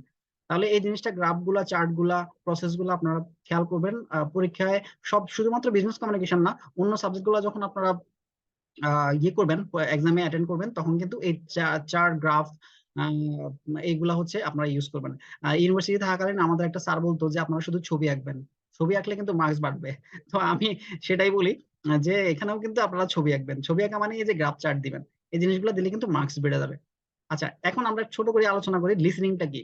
লিসেনিংটা মানে তো বুঝতে পারতেছেন, শুনে যে জিনিসটা আন্ডারস্ট্যান্ডিং হয় সেটা হচ্ছে লিসেনিং। আর লিসেনিং এর মাধ্যমে হচ্ছে কি আমরা কমিউনিকেট করি। এই কমিউনিকেটটা হচ্ছে কি বিজনেসে যখন চলে আসে তখন হচ্ছে কি আমরা এই বিজনেস লিসেনিংটা কিভাবে হয়, কাস্টমারের কাছ থেকে শুনে আমরা লিসেন করি আমরা এরপরে ফিডব্যাক দিই। অথবা এমপ্লয়ি, আমরা একজন কলিগের সাথে কথা বলতেছি, কথা বলে শুনতেছি, একজন বলতেছে আরেকজন শুনতেছে, এই শুনে যে আন্ডারস্ট্যান্ডিংটা হচ্ছে এবং আন্ডারস্ট্যান্ডিংটা হয়ে ফিডব্যাক দিচ্ছে। ফিডব্যাক মিন্স তো বলছি গেটিং সামথিং ইন রিটার্ন। তার মানে হচ্ছে যে ফিডব্যাকটা দিচ্ছে সেটাই হচ্ছে কি আপনার ওই যে কমিউনিকেটটা ইফেক্টিভ হচ্ছে। আচ্ছা, এখন লিসেনিং এর ক্ষেত্রে হচ্ছে কি কত কিছু মানে আপনার ভালো হওয়ার জন্য, অর্থাৎ লিসেনিংটা কেন ইম্পর্টেন্ট এটা আগে একটু বলি। আমরা বেসিক্যালি হচ্ছে লিসেনিং করতেছি পার্সোনালি, কিন্তু যখন আমরা প্রফেশনালি চলে যাই, আমাদের ব্যাংকে চলে যাই, আমাদের অর্গানাইজেশনে চলে যাই, লিসেনিংটা খুবই ইম্পর্টেন্ট। যখন একটা বিজনেস মিটিং হলো, ওই মিটিং এ কিন্তু ম্যানেজার স্যার অথবা ডিপার্টমেন্ট হেড অথবা হেড অফিসে যারাই আছেন, যেভাবে আছেন স্যাররা কিন্তু বলতেছেন। এখন এই স্যাররা যখন বলতেছেন আমরা কিন্তু শুনেই কিন্তু হচ্ছে কি ওনার ইনস্ট্রাকশনটা শুনে তারপরে কিন্তু ফলো করছি। আবার যখন একজন কাস্টমার আমাদের কাছে আসে কোয়েরি করতেছে, ওই কোয়েরি গুলার আনসারটা কিন্তু আমরা শুনতেছি, শুনে তারপর হচ্ছে ফিডব্যাক দিচ্ছি। এটা কিন্তু যদি লিসেনিংটা, যদি আন্ডারস্ট্যান্ডিংটা ভালো হয়, তাহলে কিন্তু আপনি ওই যে ফিডব্যাক পাবেন, তার মানে কাস্টমার কাছ থেকে ফিডব্যাকটা পাবেন, আপনার রিটার্নটা পাবেন। আর যদি লিসেনিংটা ভালো না হয় তাহলে কিন্তু বুঝতে পারবেন না, আপনার রিটার্নটা কিন্তু খারাপ হবে, ফিডব্যাকটা খারাপ হবে। আচ্ছা, এর জন্য কিছু লিসেনিংটা ভালো হওয়ার জন্য কিছু অ্যাক্টিভ লিসেনিং এর জন্য কিছু পয়েন্ট আছে এখানে দেখেন। Positive mindset. পজিটিভ মাইন্ডসেট কোনটা? আমাদের অবশ্যই পজিটিভ মাইন্ডসেট থাকতে হবে। পজিটিভ মাইন্ডসেট মানে হচ্ছে কি আপনার ইতিবাচক একটা মাইন্ডসেট, যেটা হচ্ছে কি আপনি একটা মিটিং এ গেছেন, ম্যানেজার স্যার বিজনেস মিটিং ডাকছে, এখন দেখা গেলো যে আপনি পজিটিভ মাইন্ডসেট নাই, আপনি ইতিবাচক নাই, আপনি ওই যে অন্যদিকে অন্যমনস্ক হয়ে আছেন, তো সেক্ষেত্রে কিন্তু লিসেনিংটা ঠিকঠাক মতো কাজ করবে না। Active participation. লিসেনিং এর সময় অ্যাক্টিভ পার্টিসিপেশন থাকতে হবে। এটা কিরকম, এখন যখন আমি আপনাদের সাথে ক্লাস নিচ্ছি, এখন আপনারা এখানে মাঝে মাঝে পার্টিসিপেট করবেন, this is called active participation participate. Listening এর সময় যদি কি আপনি কোনো জিনিস কোনো বিষয়, কোনো টপিকস বুঝতে না পারেন, ম্যানেজার স্যার আপনাকে ইনস্ট্রাকশন দিচ্ছে, যদি আপনি বুঝতে না পারেন তাহলে কিন্তু পার্টিসিপেট করতে হবে, অর্থাৎ স্যারকে বলতে হবে যে প্লিজ মেক ইট ক্লিয়ার। তাহলে কিন্তু হচ্ছে কি আপনি ইজিলি এটা অ্যাক্টিভ পার্টিসিপেশন হয়ে গেল। Respect silence. যখন ওই যে স্পিকার কথা বলবে তখন কিন্তু আপনি সাইলেন্স থাকলেন, এটা হচ্ছে কি আপনার এটা কার্টেজি লিসেনিং এর। তারপর হচ্ছে be attentive to non verbal cues. Non verbal cues মানে হচ্ছে কি নন ভার্বালি আমরা যে কমিউনিকেট গুলো করে থাকি, এগুলো আমরা পরে আসতেছি, ওই সেই ক্ষেত্রে আপনি অ্যাটেন্টিভ থাকতে হবে। নন ভার্বাল কিউ মানে আমরা ফেসিয়াল এক্সপ্রেশন, গ্যাস্টার, তারপর হচ্ছে কি মানে ওয়েবিং এর মাধ্যমে, থাম্ব আপ এর মাধ্যমে কিন্তু আমরা কমিউনিকেট করে থাকি, ওইগুলো কিন্তু খেয়াল রাখতে হবে। Make notes. এখন যে আমি এই যে কথাগুলো মেক নোটস কিভাবে হচ্ছে কি, এখন যে আমি আপনাদের সাথে ক্লাস নিচ্ছি, আপনারা কিন্তু হাতে শিটটাও অবশ্যই আপনারা প্রিন্ট করে নিয়েছেন, এবং আমি যে কথাগুলো বলতেছি আপনারা মাঝে মাঝে নোট নেবেন। নোট নিলে হচ্ছে কি আপনি পরবর্তীতে, আজকে ক্লাস আজকে কিন্তু শেষ, মাঝে মাঝে নোটগুলো নিয়ে নিলেন, বাংলা লিখে টুকে রাখলেন, যখন পরীক্ষা আসলো পরীক্ষার আগের সপ্তাহে কিন্তু ভালো করে ওই নোটগুলো দেখলে কিন্তু আপনার মাথায় চলে আসবে যে আসলে এই জিনিসটা কি। তাহলে লিসেনিং করার সময় হচ্ছে নোট নিতে হবে মাঝে মাঝে, যে কোনগুলো ইম্পর্টেন্ট, যে জিনিসগুলো ইম্পর্টেন্ট আপনি নোট নিয়ে নিলেন। তো এগুলো হচ্ছে লিসেনিং। তার মানে অ্যাক্টিভ লিসেনিং এর জন্য এই পয়েন্টগুলো দরকার। আর লিসেনিংটা হচ্ছে এই বিজনেস কমিউনিকেশনের ক্ষেত্রে খুবই ইম্পর্টেন্ট। কেন ইম্পর্টেন্ট বললাম, অর্গানাইজেশনাল পারপাসটা অ্যাচিভ করার জন্য অবশ্যই লিসেনিংটা ইম্পর্টেন্ট। তারপরে হচ্ছে কি ইনস্ট্রাকশনটা ফলো করার জন্য হচ্ছে লিসেনিংটা ইম্পর্টেন্ট। আচ্ছা, এরপরে আসেন স্পিকিং। স্পিকিংটা হচ্ছে most common form of verbal communication. আমরা ডে টু ডে অপারেশন প্রত্যেকটা দিনই হচ্ছে স্পিকিং করে থাকি। আর স্পিকিংটা করে থাকি হচ্ছে কি আমরা ইন্টারনালি করে থাকি এবং এক্সটার্নালি, দুইভাবে করে থাকি। ইন্টারনালি কোনটা, আমরা আমাদের কলিগদের সাথে যখন কমিউনিকেশন করি সেটা হচ্ছে কি ইন্টারনাল কমিউনিকেশন, আর যখন কাস্টমারদের সাথে করে থাকি সেটা হচ্ছে external communication. For the both communication speaking is very much important. কারণ হচ্ছে কি সবচেয়ে বেশি কমিউনিকেশন করে থাকি আমরা হচ্ছে কি স্পিকিং এর মাধ্যমে। তার মানে হচ্ছে এই ক্ষেত্রে স্পিকিং এর মাধ্যমে যত যে কমিউনিকেশন কমিউনিকেশন গুলো করবো সেক্ষেত্রে আমাদের যে জিনিসটা আন্ডারস্ট্যান্ডিং থাকতে হবে বা আমাদের ভালো যে জিনিসটা আন্ডারস্ট্যান্ডিং থাকতে হবে সেটা হচ্ছে কি কোনো কমপ্লেক্স শব্দ ইউজ না করা, ভোকাবুলারি ইউজ না করা, যাতে সহজে আন্ডারস্ট্যান্ড করা যায়, সাথে সহজে বুঝতে পারে। কারণ এক একটা কাস্টমার, এক একটা মানুষ, এক একটা বিশেষ করে কাস্টমাররা কিন্তু সবাই এডুকেটেড না। তারপরে হচ্ছে আপনি একদম রুট লেভেল থেকে শুরু করে হাই লেভেল পর্যন্ত কিন্তু কাস্টমার সার্ভিস দিয়ে থাকেন। সো স্পিকিংটা বেস্ট মানে ডিপেন্ড করবে best on the category, best on the customer, best on the customer education, best on the employees level. আপনি একদম পিয়নের সাথে যেভাবে কথা বলবেন, আবার একজন অফিসারের সাথে ঠিক সেম ওয়েতে কথা বলবেন না। তো this is call speaking. Speaking এর মাধ্যমে আপনি কথা বলতেছেন এইভাবে, কমিউনিকেট করতেছেন এইভাবে। আপনি এক্সটার্নালদের সাথে কমিউনিকেট করতেছেন, ইন্টারনালি কমিউনিকেট করতেছেন, দুইভাবে কমিউনিকেট করতেছেন। এখন আমি এখানে একটা এক্সাম্পল দিচ্ছি। স্পিকিং এর আরেকটা বিষয় আছে, সেটা হচ্ছে কি, যার স্পিকিংটা ভালো, মানে হচ্ছে যে যে ঠিকঠাক ভাবে কথা বলে, সুন্দরভাবে কথা বলে, সে কিন্তু দেখেন তার কমিউনিকেশন স্কিলটা ভালো, সে কিন্তু কাস্টমারকে সহজে কনভিন্স করতে পারে। অ্যাজ এ লিডার, যারা ম্যানেজার, যাদের স্পিকিং স্কিলটা ভালো, কমিউনিকেশন স্কিলটা ভালো, তারা কিন্তু খুব সহজে কাউকে কনভিন্স করতে পারে। এই কনভিন্স করার জন্য কিন্তু স্পিকিংটা খুবই দরকারি। আবার আরেকটা জিনিস দেখেন, আমি একটা এক্সাম্পল দিচ্ছি, যে একজন কাস্টমার সার্ভিস অফিসার যে কাস্টমার সার্ভিসটা প্রোভাইড করতেছে, সে যদি সুন্দরভাবে মডারেট ভয়েসে কাস্টমার সার্ভিস দেয়, তাহলে কিন্তু কাস্টমার কনভিন্স হয়ে যায়। ঠিক আছে। তাহলে এটা এটা হচ্ছে একটা এক্সাম্পল দিলাম আমি। আপনারা আরো অনেক এক্সাম্পল দিতে পারেন, মানে প্রত্যেকটা পয়েন্টের সাথে একটা একটা করে এক্সাম্পল দেওয়ার চেষ্টা করবেন। কারণ আমি তো আপনাদেরকে বলে দিচ্ছি এইখানে যে আসলে কি কি ভাবে আমরা স্পিকিং এ কিভাবে কমিউনিকেট গুলো হচ্ছে। তাহলে স্পিকিংটা গেল। এরপর আসেন রাইটিং। রাইটিং হচ্ছে আমাদের officially most common form of verbal communication. কারণ হচ্ছে আমরা প্রত্যহ ডে টু ডে অপারেশন করার জন্য, বিশেষ করে যারা ব্রাঞ্চ অপারেশন ম্যানেজার আছেন, প্রত্যেকটা দিনে রাইটিং কমিউনিকেশন করতে হয়। আর এই রাইটিং কমিউনিকেশন কোনটা, লিখে আমরা যে লিখে অর্থাৎ রাইটিং এর মাধ্যমে যে কমিউনিকেট গুলো করে থাকি, সেগুলাই হচ্ছে আমাদের রাইটিং কমিউনিকেশন অর্থাৎ রিটেন কমিউনিকেশন। এই রিটেন কমিউনিকেশনটা হয় কিভাবে, আমরা মেমো, তারপর হচ্ছে লেটার, অফিস অর্ডার, এগুলোর মাধ্যমে, মেইল লেখার মাধ্যমে হচ্ছে কি আমরা কমিউনিকেশন গুলো, রাইটিং কমিউনিকেশন গুলো করে থাকি।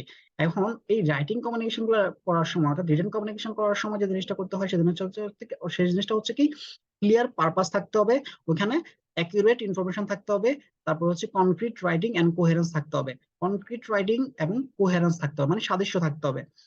যখন একটা মেইল, আপনি ফর এক্সাম্পল আপনি একটা মেইল লিখতেছেন, কাকে লিখতেছেন, ডিপার্টমেন্ট হেডকে। কি জন্য লিখতেছেন, আপনার ব্রাঞ্চের একটা প্রবলেম আছে, ওই ব্রাঞ্চের প্রবলেমটা জানিয়ে আপনি ওখানে কমিউনিকেট করতেছেন। দেখা যায় যে ওই রাইটিং কমিউনিকেশন করতেছেন, আপনার ওই শুরু করছেন, শুরু থেকে শেষ পর্যন্ত এটার আগা মাথা কিছুই নাই, মানে ইনফরমেশন গুলো গুছালো না, কোহেরেন্স এন্ড কোহেরেশন নাই। তারপরে ইনফরমেশনের ভিতরে গ্যাপ আছে, পারপাসটা ক্লিয়ারলি আপনি মেক করতে পারেন নাই। That means this is not the effective communication. Effective communication হইতে গেলে আপনার কিন্তু ওই যে প্রত্যেকটা কমিউনিকেশনে কিন্তু ইফেক্টিভ হইতে হবে। তো ইফেক্টিভ হইতে গেলে কিন্তু আপনার এই যে purpose, accurate information, correct writing, correct concrete writing থাকতে হবে, কোহেরেন্স এন্ড কোহেশন থাকতে হবে। কারণ আপনি লিখছেন কাকে, আপনার বসকে লিখতেছেন, আপনার হেড অফ দ্য ডিপার্টমেন্টকে লিখতেছেন। তারপর হচ্ছে কি, এই রাইটিং কমিউনিকেশনটা আবার হচ্ছে কি আরো কাজে লাগে কিভাবে, যেমন ম্যানেজার স্যাররা কি করে, ম্যানেজার স্যাররা হচ্ছে কি, আমি একটা এক্সাম্পল দিচ্ছি এখানে। A deposit growth report will be factual and include statistics and consider previous data. On the other hand, a service description will add the feature of the product and service. দেখেন, writing কমিউনিকেশনের মাধ্যমে আমরা শুধুমাত্র internally যে করতেছি তাও কিন্তু না। ইন্টারনালি তো আমরা কমিউনিকেশন করতেছি যে আমাদের ডিপোজিট গ্রোথটা কি অবস্থা, একটা পাই চার্ট, একটা গ্রাফের মাধ্যমে কি করলো, manager sir head of the department অথবা চিফ বিজনেস অফিসারকে দিয়ে দিল, অথবা ডিএমডি স্যারকে দিয়ে দিল কমিউনিকেশন করি। আবার দেখা গেল যে আপনারা দেখেন প্রত্যেকটা যিনি ব্রাঞ্চ, আমি সাধারণত বেশিরভাগ আমার কাছ থেকে ব্রাঞ্চের কথা পাবেন, কারণ আমি ব্রাঞ্চে কাজ করি। তো ব্রাঞ্চে কি হয়, আমাদের কাছে একটা বুশিয়ার থাকে, ওই বুশিয়ার হচ্ছে কি বিভিন্ন সার্ভিস ডিসক্রিপশন থাকে।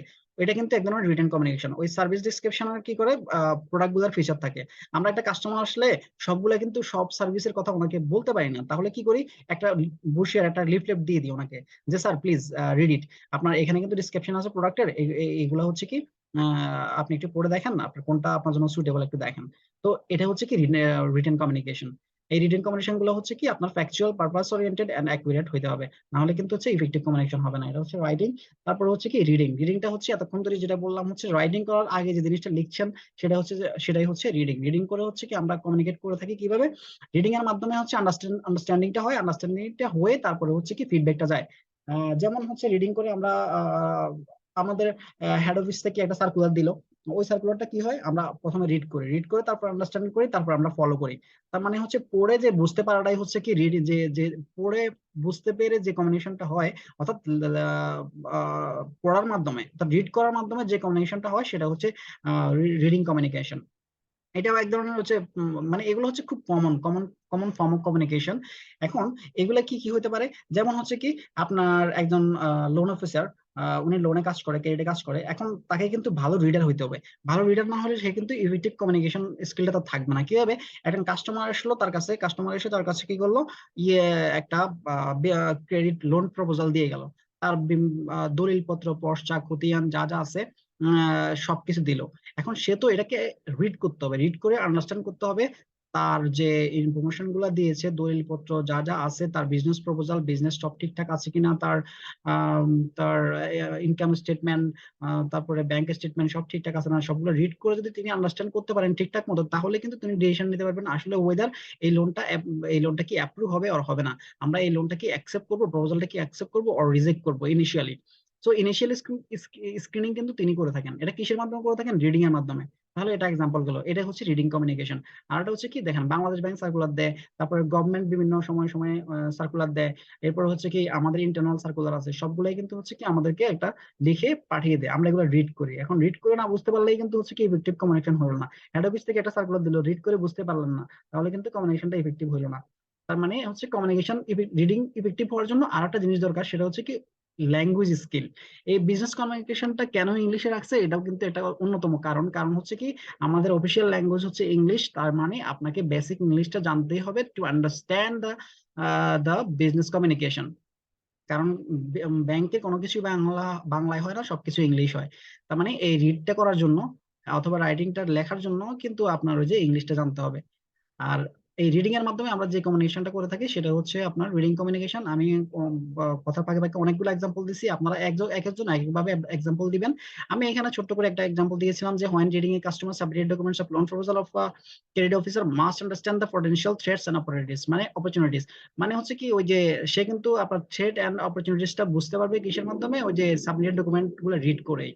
মানে রিডিং আন্ডারস্ট্যান্ডিংটা ভালো হলে কিন্তু সে বুঝতে পারবে ওয়েদার এই প্রপোজালটা কি অ্যাকসেপ্ট হবে অর রিজেক্ট হবে। আচ্ছা, এই চারটা রিডিং রাইটিং লিসেনিং স্পিকিং, এটার ভিতরে যদি কোনো কোশ্চেন থাকে একটু বলতে পারেন।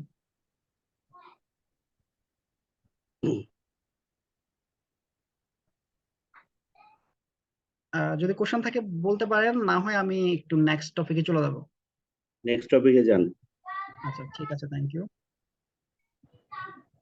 তবে ভাই আমার ব্যাংকে কিন্তু সাউথ বাংলা ব্যাংক, এখানে কিন্তু সবকিছু বাংলায় লিখতে হয়, সব বাংলা টাইপ, সব এটা তো চিঠি। জানা এটা তো জানা ছিল না ভাইয়া। এর জন্য একটু আর কি, যে অনেকদিন ধরে ক্রেডিটে আসার কারণে আর এই ব্যাংকে অনেকদিন ধরে থাকার কারণে আর কি ইংলিশটা একটু স্লো হয়ে গেছে, বাংলা আমার লেখা খুব ফাস্ট হয়ে গেছে টাইপিং। তাহলে তো আপনি একটা বাড়তি একটা অ্যাডভান্টেজ পাচ্ছেন। আমার মনে হয় অন্য ব্যাংকে আপনি অ্যাডভান্টেজটা পাবেন না, অন্য সব ব্যাংকেই ইংলিশে হয়। আর অন্য কোনো ব্যাংকে আমি শুনি নাই, আপনার কাছ থেকে ফার্স্ট শুনলাম যে বাংলায় হয়। আমি জি জি, এটা ফার্স্ট, আসলেই ফার্স্ট শুনলাম। ঠিক আছে। আচ্ছা ঠিক আছে, থ্যাংক ইউ। তাহলে আমরা এখন, আপনারা কিন্তু অলরেডি শিখে গেছেন, সেটা হচ্ছে কি ভার্বাল কমিউনিকেশন গুলা। তারপরে যদি পরীক্ষায় আসে যে what are the types of verbal communication, please what are the types of verbal communication discuss. তার মানে যদি এইটা আসে, তার মানে ভার্বাল কমিউনিকেশনের জন্য ছোট্ট একটা ইন্ট্রোডাকশন দিবেন। তারপরে হচ্ছে কি এই যে একটা গ্রাফ এঁকে দিয়ে লিসেনিং রাইটিং রিডিংটা আপনি এক্সপ্লেইন করে দিবেন, শেষে একটা এন্ডিং দিয়ে দিবেন। আচ্ছা, এবার আসি আমরা নন ভার্বাল কমিউনিকেশন। এতক্ষণ যা যা পড়ছি সেটা হচ্ছে ভার্বাল কমিউনিকেশন। এখন আসি আমরা non verbal communication. Non verbal communication মানে হচ্ছে কি যে কমিউনিকেশন গুলা ভার্বালি, ওই যে listening writing listening reading speaking এ হয় না, সেগুলোই হচ্ছে নন ভার্বাল কমিউনিকেশন। তার মানে non verbal communication means to communicate using behavioural cue. Behavioural cue such as হচ্ছে body language, appearance, gesture, facial expression, এগুলো ইউজ করে যে কমিউনিকেশনটা হচ্ছে সেটাই হচ্ছে non verbal communication. Behavioural cue মানে হচ্ছে ওই যে আপনাদের আচরণগত যে বৈশিষ্ট্য, আচরণগত বৈশিষ্ট্যগুলো দিয়ে আমরা কিন্তু কমিউনিকেট করে থাকি। যেমন আমি হাত তুলে এভাবে কমিউনিকেট একজনকে ডাকলাম, তো এটা কিন্তু এক ধরনের কমিউনিকেশন, এখানে কোনো কথাবার্তা নাই, রিডিং নাই, লিসেনিং নাই, স্পিকিং নাই, কিছু নাই, but it is one kind of communication. তো এটা হচ্ছে নন ভার্বাল কমিউনিকেশন। আচ্ছা, এই নন ভার্বাল কমিউনিকেশনের ভিতরে কি কি আছে দেখেন।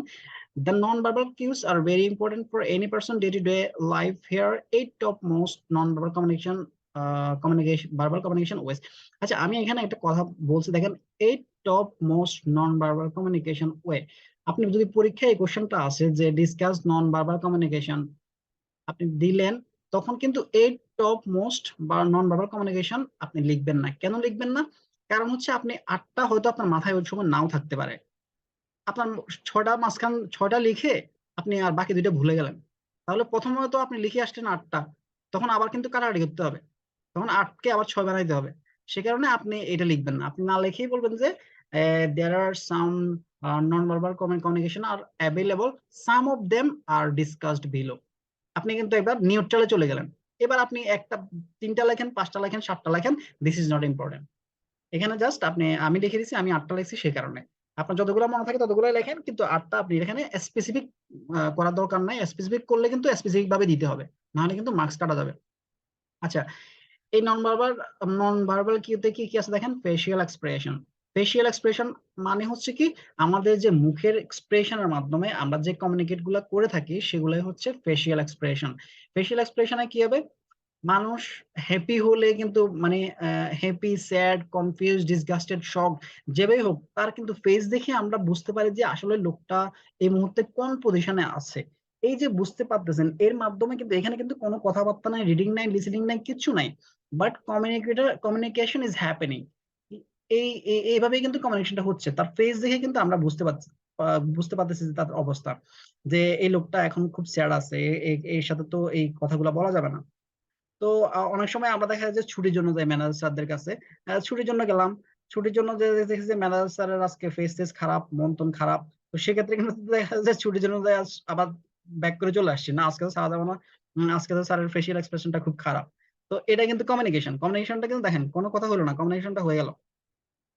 আচ্ছা, এটাই হচ্ছে ফেসিয়াল এক্সপ্রেশন কমিউনিকেশন, মানে ফেসের মাধ্যমে যে কমিউনিকেশনটা হচ্ছে, ফেসিয়াল এক্সপ্রেশনের মাধ্যমে যে কমিউনিকেশনটা হয় সেটাই হচ্ছে ফেসিয়াল এক্সপ্রেশন।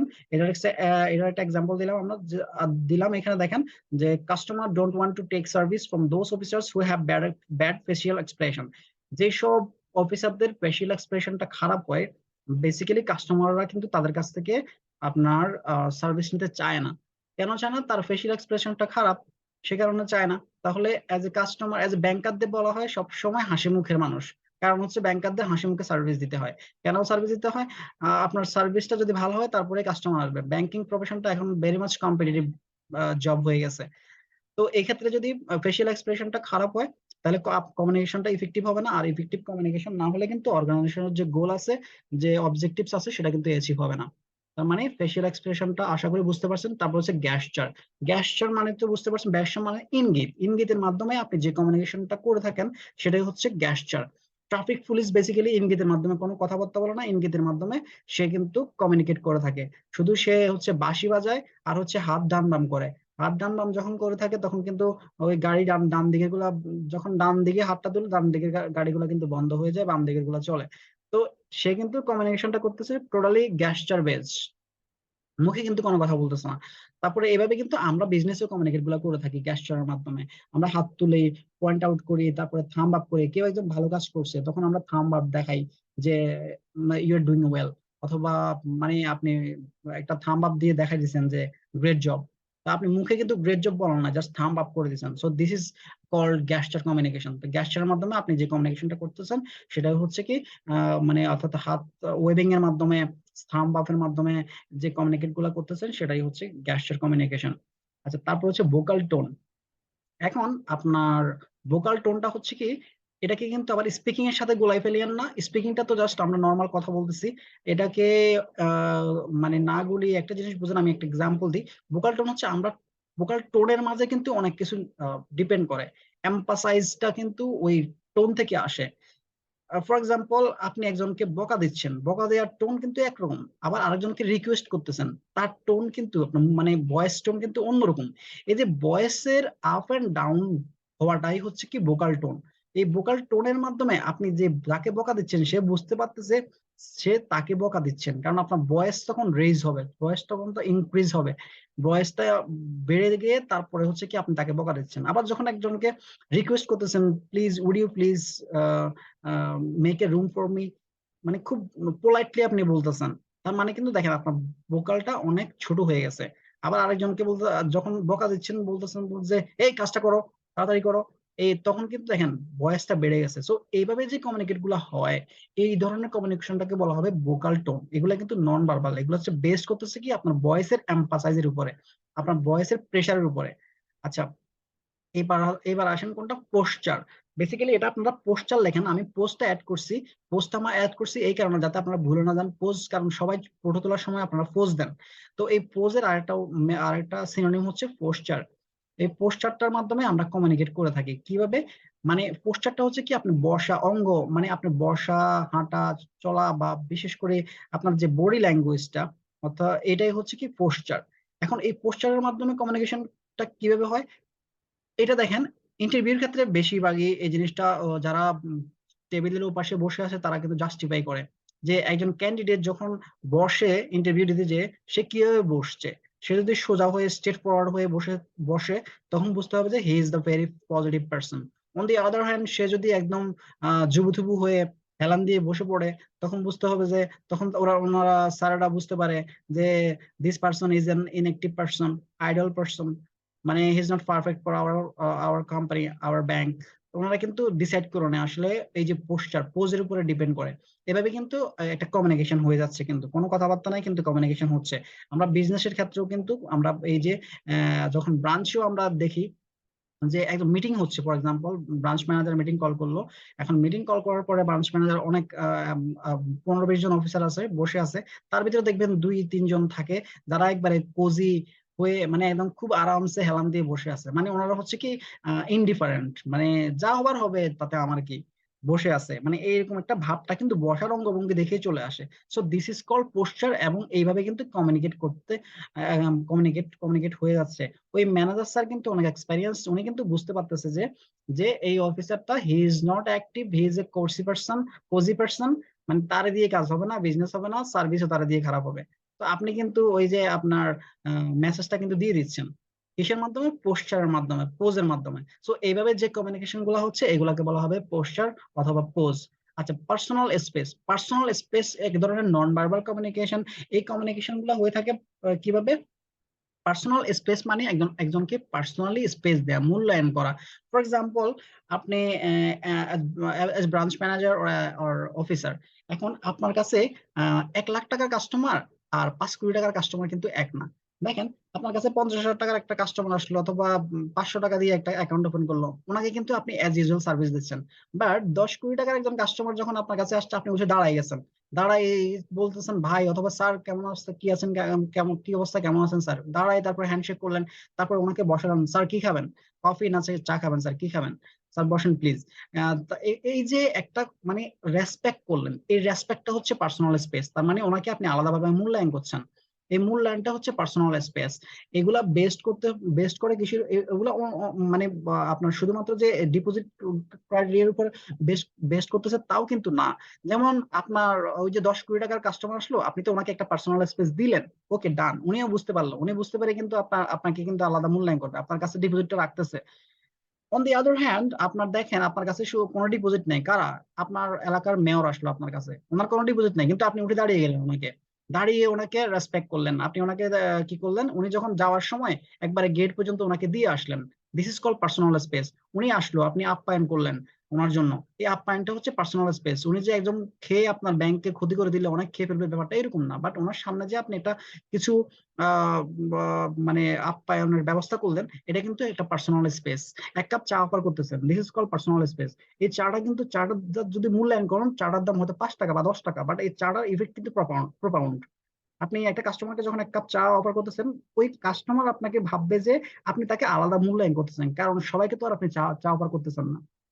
তো it is called personal space. এভাবে কিন্তু আপনারা কমিউনিকেট করতেছেন, এখানে কিন্তু কোনোভাবে কোনো কথা হচ্ছে না, বাট ওই কাস্টমার বা ওই লোক বুঝতে পারতেছে তাকে আপনি আলাদাভাবে মূল্যায়ন করতেছেন। This is called personal space. এবং এটা আরো বেস্ট করে কিসের উপর? সোশ্যাল কনভেনশনস, মানে সোশ্যাল যে বিশ্বাস আছে সেটার উপরে, cultural expectation, environmental condition, personality test and degree of acquaintance, এগুলোর উপরে হচ্ছে ডিপেন্ড করে। কিন্তু বেসিক্যালি আমি যদি আমাদের ব্যাংকে আসি, ব্যাংকের পার্সপেক্টিভে কিন্তু ওই যে আমাদের ডিপোজিট এবং লোনের উপর বিশেষ করে, আপনার 100 কোটি টাকার একজন লোন ক্লায়েন্ট যদি আপনার ব্যাংকে আসে, আপনি তুলচালান করে ফেলান, এই যে এটা অর্ডার দেন, অর্ডার দিয়ে ভালো হোটেল থেকে কিন্তু খাবার নিয়ে আসতেছেন, ওনাকে বসাচ্ছেন, তারপরে অনেক টাইম দিচ্ছেন, হ্যান্ডশেক করতেছেন, গেট পর্যন্ত আগা দিয়ে আসছেন। This is call personal space. এবং বিজনেস কমিউনিকেশন এবং ব্রাঞ্চের গোল এবং ওভারঅল ব্যাংকের গোল অ্যাচিভ করার জন্য পার্সোনাল স্পেসটা খুবই দরকারি। আচ্ছা, তারপরে আসেন আই কন্টাক্ট। আই কন্টাক্টের মাধ্যমে আপনারা কমিউনিকেশন করে আসছেন ছোটবেলায় অনেক। আপনারা মানে স্কুল কলেজ ইউনিভার্সিটিতে আই কন্টাক্ট করে আসছেন অপোজিট জেন্ডারের প্রতি। এখন তো আর অপোজিট জেন্ডার করার দরকার নাই, বাসায় ভাবি আছে। এখন সে কারণে এখন যে জিনিসটা করে থাকেন সেটা হচ্ছে কি, কাস্টমারদের সাথে এবং কলিগদের সাথে যে আই কন্টাক্ট করে থাকেন। এই আই কন্টাক্টের মাধ্যমে যে কমিউনিকেশনটা হয়ে থাকে সেটাই হচ্ছে কি নন ভার্বাল কমিউনিকেশন, এবং এটাকে বলা হবে আই কন্টাক্ট কমিউনিকেশন।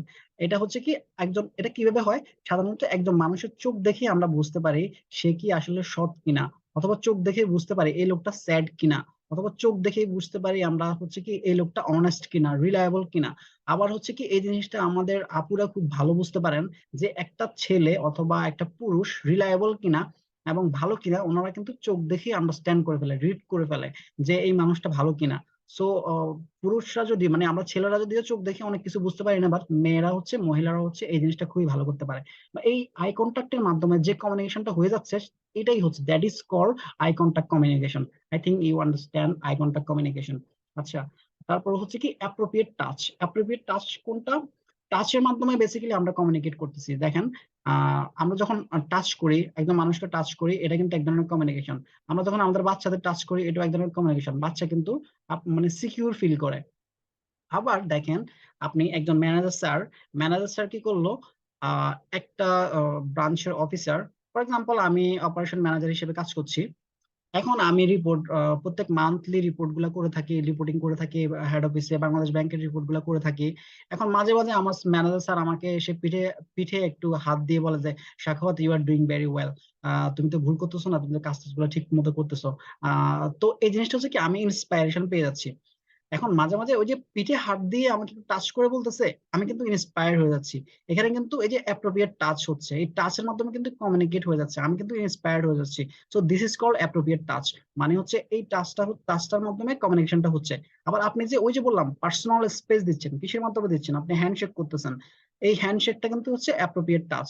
মানে ওনার সাথে আপনার একটা হ্যান্ডশেক করলেন, করে কমিউনিকেটটা করতেছেন, this is called appropriate touch. আচ্ছা, ওকে। তার মানে এটা আপনারা বুঝতে পারতেছেন যে কথাগুলো বুঝেন। এখানে আমি যে কথাগুলো লেখা আছে, এগুলো আমি যেটা বলতেছি এগুলাই লেখাজোখা আছে টুকটাক, একদম সহজ ইংলিশে লেখা, আপনারা বুঝতে পারবেন। এগুলা মানে হচ্ছে কি, যেটা হচ্ছে কি, কি বলে, মানে অর্গানাইজড ওয়েতে লেখা। বাট আমার কথাগুলো হচ্ছে, আপনি কথাগুলো জাস্ট মাথায় রাখবেন, এই কথাগুলোই আপনি মাথায় রাখলে আপনি পরীক্ষা হলে লিখতে পারবেন। আচ্ছা, এরপর আছে অ্যাপিয়ারেন্স। অ্যাপিয়ারেন্স কোনটা? অ্যাপিয়ারেন্স হচ্ছে ড্রেস আপ, লুক।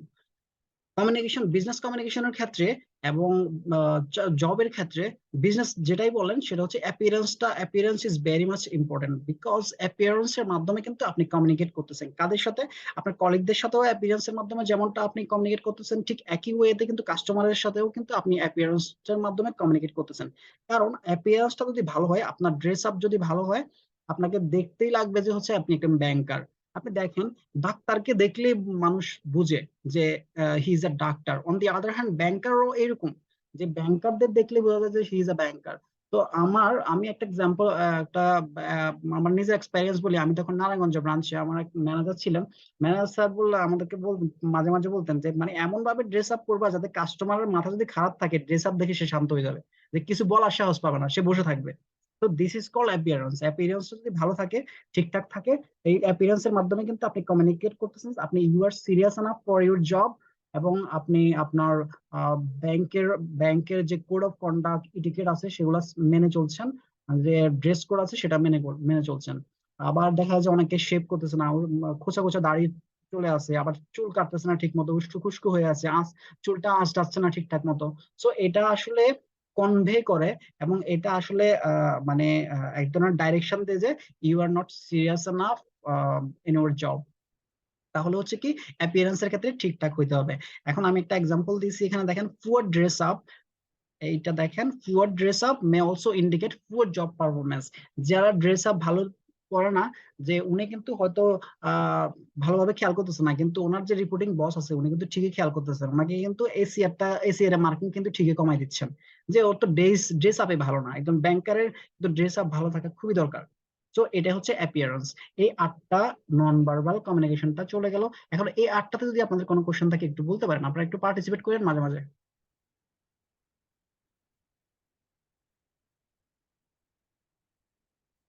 কোনো কোশ্চেন আছে?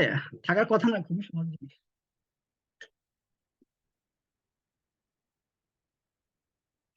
একজন একটু রেসপন্স করেন, তাহলে আমি বুঝতে পারবো যে আপনারা শুনতে পাচ্ছেন। না ভাই, ঠিক আছে, ক্যারি অন। আচ্ছা ওকে, তাহলে আমি নেক্সট নেক্সট টপিক্সে চলে যাই। এরপরে যে পার্টটা আছে সেটা হচ্ছে ভিজুয়াল কমিউনিকেশন। ভিজুয়াল কমিউনিকেশন কোনটা? দেখেন, ভার্বাল কমিউনিকেশন আর নন ভার্বাল কমিউনিকেশন ছাড়া যে ধরনের কমিউনিকেশন গুলো হয় সেটা হচ্ছে ভিজুয়াল কমিউনিকেশন। তবে ভিজুয়াল কমিউনিকেশন একটু আপডেট। আপডেট বলতে এগুলো হচ্ছে কি টেকনোলজি বেসড বা গ্রাফ সাইন এগুলা বেসড।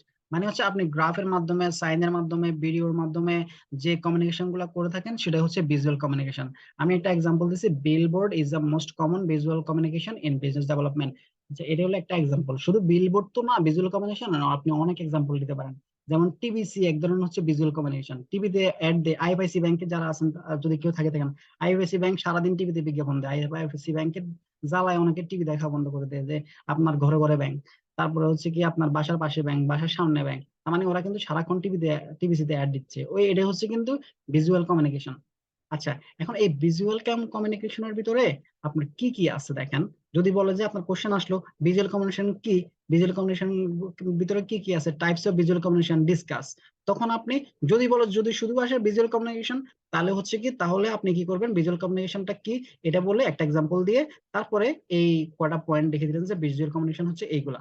আবার যদি বলে যে একটু মার্কস একটু বেশি থাকে, ভিজুয়াল কমিউনিকেশন কি, what are the types of visual communication, তখন কিন্তু এইগুলাই দিবেন, যে পয়েন্ট গুলা। আচ্ছা, ভিজুয়াল কমিউনিকেশন কোন কোন গুলা দেখেন, ইউজিং গ্রাফস এন্ড চার্ট। মানে গ্রাফস এন্ড চার্ট হচ্ছে এক ধরনের ভিজুয়াল কমিউনিকেশন। এই গ্রাফস এন্ড চার্টের মাধ্যমে আমরা কিভাবে ভিজুয়াল কমিউনিকেশন করে থাকি দেখেন। আমরা আমরা একটা লেটার লিখলাম, সেটা হচ্ছে কি written communication.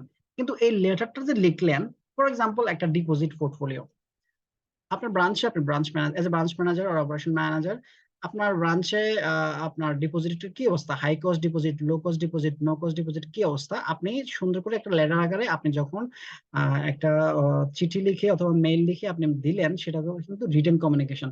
On the other hand, আপনি কিছুই লিখলেন না, আপনাকে বললো যে হেড অফিস থেকে কি করে, হেড অফিস থেকে বলে যে মানে মেল দিয়ে যেটা আমাদের হয় আর কি, এক্ষণ দেন রিপোর্টটা, মানে 5 মিনিটের ভিতরে দেন, 10 মিনিটের ভিতরে এই রিপোর্টটা দেন, আজকের ভিতরে দেন। তো এই ক্ষেত্রে আমরা কি করি, এক্ষেত্রে আমরা কি করি, তাড়াতাড়ি দেওয়ার জন্য একটা কিছু গ্রাফ চার্ট ইউজ করে দিয়ে দিই, কারণ গ্রাফ চার্ট বানিয়ে দিয়ে দিলে ওই এত বড় লেটার লিখতে হয় না। যেমন আপনি একটা পাই চার্টের মাধ্যমে আপনার ডিপোজিটটা তুলে আপনি পাঠিয়ে দিতে পারেন। কেমন, পাই চার্টে আপনি আপনার 3টা ভাগ করলেন, 3টা ভাগ করে একটাতে দিলেন লো কস্ট, একটাতে দিলেন নো কস্ট, একটাতে দিলেন হাই কস্ট। হাই কস্ট হচ্ছে কি, হাই কস্ট 60%, তারপর হচ্ছে লো কস্ট 20%, নো কস্ট 20%। তার মানে 100% দিয়ে 3টা ভাগ দিয়ে জাস্ট এটা মেল দিয়ে দেন। এটা মেল দিলেই কিন্তু উনি আন্ডারস্ট্যান্ড করতে পারবে যে আপনি কিন্তু আপনার ব্রাঞ্চের কি অবস্থা, আপনার ডিপোজিটের কি অবস্থা। ঠিক একইভাবে আপনি আপনি একইভাবে আপনি আরো অনেকগুলা চার্ট ইউজ করে, গ্রাফ ইউজ করে কিন্তু আপনি কমিউনিকেট করতে পারেন। ফর এক্সাম্পল, 5 বছরের আপনার ডিপোজিটের কি অবস্থা, ওই 5 বছরের ডিপোজিটের কি অবস্থা গত 2017, 18, 19, 20, 21, 22-এ কি অবস্থা, আপনি একটা বার ডায়াগ্রাম এঁকে দিতে পারেন। যে বার ডায়াগ্রামের মাধ্যমে আপনি জাস্ট ডিপোজিট এই 2017-তে ছিল এত, 2018-তে এত, জাস্ট একটা বার ডায়াগ্রাম এঁকে ডায়াগ্রামের বারগুলোর ভিতরে আপনি লিখে দিলেন এত এত টাকা, এই বছরে হচ্ছে 20 কোটি, এই বছরে 25 কোটি, এই বছরে 30 কোটি, এই বছরে 28 কোটি। এভাবে কিন্তু ইজিলি আন্ডারস্ট্যান্ড করা যায় গ্রাফের মাধ্যমে। যারা ক্রিকেট খেলা দেখেন, ক্রিকেট খেলার ভিতরে দেখেন চারটা খুব রান রেট যখন দেখায়, ওখানে কিন্তু বার ডায়াগ্রাম লাইন গ্রাফ গুলা কিন্তু ইউজ করে দেখায় যে রান রেটটা কি অবস্থা। মানে ধরেন পাকিস্তানের রান রেট কত আর বাংলাদেশের রান রেট কত, ঠিক এট দ্য সেম টাইম। এগুলাই হচ্ছে কিন্তু গ্রাফ। সে কিন্তু ওই যে একবারে মানে পুরা বিশাল একটা লেটার লিখে আপনাকে কিন্তু টিভি স্ক্রিনে প্রদর্শন করে না। টিভি স্ক্রিনে কিন্তু জাস্ট একটা লাইন লাইন চার্ট দিয়ে দেয় অথবা একটা বার ডায়াগ্রাম দিয়ে দেয়। এগুলাই হচ্ছে কি গ্রাফ এন্ড চার্ট। আচ্ছা, প্রসেস ডায়াগ্রাম, এরপরে এটা আশা করি বুঝতে পারছেন। এরপর হচ্ছে প্রসেস ডায়াগ্রাম। প্রসেস ডায়াগ্রাম কোনটা? প্রসেসের মাধ্যমে যে কমিউনিকেশন, প্রসেস ফ্লোর মাধ্যমে যে কমিউনিকেশনটা হচ্ছে সেটাই হচ্ছে প্রসেস ডায়াগ্রাম। কারণ হচ্ছে আমাদের প্রত্যেকের কিন্তু ব্যাংকে প্রসেস আছে। আপনার যারা প্রত্যেকের এসওপি আছে, এসওপি স্ট্যান্ডার্ড অপারেটিং প্রসিডিউর, ওই স্ট্যান্ডার্ড অপারেটিং প্রসিডিউরে হচ্ছে কি আপনার প্রসিডিউর গুলো লেখা থাকে কোন সার্ভিসটা কিভাবে হবে, কার কাছ থেকে শুরু হবে, ইনিশিয়েট হবে, কার কাছে যে শেষ হবে, কে হবে হচ্ছে ইনিশিয়েটর, কে হবে অ্যাপ্রুভার। তো এইগুলো হচ্ছে প্রসেস ডায়াগ্রাম। এর মাধ্যমে যে কমিউনিকেশন গুলো হয় সেগুলাই হচ্ছে কি আপনার প্রসেস ডায়াগ্রাম, অর্থাৎ non verbal process diagram communication. এগুলা করার জন্য আমরা কি ইউজ করি? এগুলো করার জন্য আমরা হচ্ছে flow chart, mind maps, process infographs, flow diagram এগুলো করে থাকি। যেমন আমি এখানে একটা এক্সাম্পল দিলাম, সেটা হচ্ছে একটা অ্যাকাউন্ট ওপেনিং এর প্রসেস। এটা কিন্তু অ্যাকাউন্ট ওপেনিং এর প্রসেস কিন্তু আপনি ক্রিয়েট করেন নাই, আপনার কিন্তু অপারেশন, হেড অফ অপারেশন কিন্তু আপনাকে দিয়ে দিয়েছে এসওপি তে। এসওপি করে আপনাকে দিয়ে দিয়েছে যে একজন কাস্টমার যখন আসবে আপনার কাছে, তার কাছে আসে বেসিক্যালি একজন জিবি অফিসার অথবা কাস্টমার সার্ভিস অফিসারের কাছে একজন কাস্টমার আসলো, সে কি করবে? সে প্রথমে হচ্ছে কি কেওয়াইসি করবে। অ্যাকাউন্ট ওপেনিং অফিসার কাছে আসলো, সে প্রথমে কি করবে? কেওয়াইসি করবে। কেওয়াইসি করার পরে ওই জিবি অফিসার যদি সন্তুষ্ট হয় তাহলে কি করবে? উনি ওনার কাছ থেকে ডকুমেন্ট গুলো নেবেন। যদি সব ডকুমেন্ট গুলো ঠিকঠাক থাকে তাহলে উনি কি করবেন? অ্যাকাউন্টটা ওপেন করে, কি করবেন? তারপরে ব্রাঞ্চ অপারেশন ম্যানেজার কাছে দিবেন। ব্রাঞ্চ অপারেশন ম্যানেজার চেক করে তারপরে অ্যাপ্রুভ করবেন। তো এটা হচ্ছে কি একটা অ্যাকাউন্ট ওপেনিং এর প্রসেস। এই অ্যাকাউন্ট ওপেনিং এর প্রসেসটা ফ্লো ডায়াগ্রামের মাধ্যমে, আমি জাস্ট এখানে ফ্লো ডায়াগ্রামটা দিতে পারি নাই, ধরেন একটা পর একটা গেল, এভাবে করে একটা গেল। এই যে একটার পরে একটা প্রসেস, এটাই হচ্ছে প্রসেস ডায়াগ্রাম। এই প্রসেসটা আরো অনেকভাবে হতে পারে। ফর এক্সাম্পল একটা লোন অ্যাপ্রুভাল। লোন অ্যাপ্রুভালের জন্য প্রথমে কি করি? একজন কাস্টমার ব্রাঞ্চে আসবে, অথবা আপনি অ্যাপ্রোচ করে নিয়ে আসলেন। একজন রিলেশনশিপ ম্যানেজার কি করলো? একটা কাস্টমার নিয়ে আসলো, সে লোন নেবে, একজন পার্সোনাল লোন নেবে, সে 10 লাখ টাকা, স্যালারিড পার্সন। এখন সে আসলো, আসার পরে তার হচ্ছে কি ওই ক্রেডিট অফিসার যিনি আছেন তিনি হচ্ছে কি ওই ওনার ডকুমেন্ট গুলো অ্যানালাইসিস করবেন। তারপরে হচ্ছে ডকুমেন্ট গুলো অ্যানালাইসিস করে তারপর তার প্রপোজালটা রেডি করবেন। রেডি করে হচ্ছে কি উনি সন্তুষ্ট হলে তারপরে সব রেডি করে ম্যানেজার স্যারের অ্যাপ্রুভাল নিয়ে তারপরে সিআরএম এ পাঠাবেন।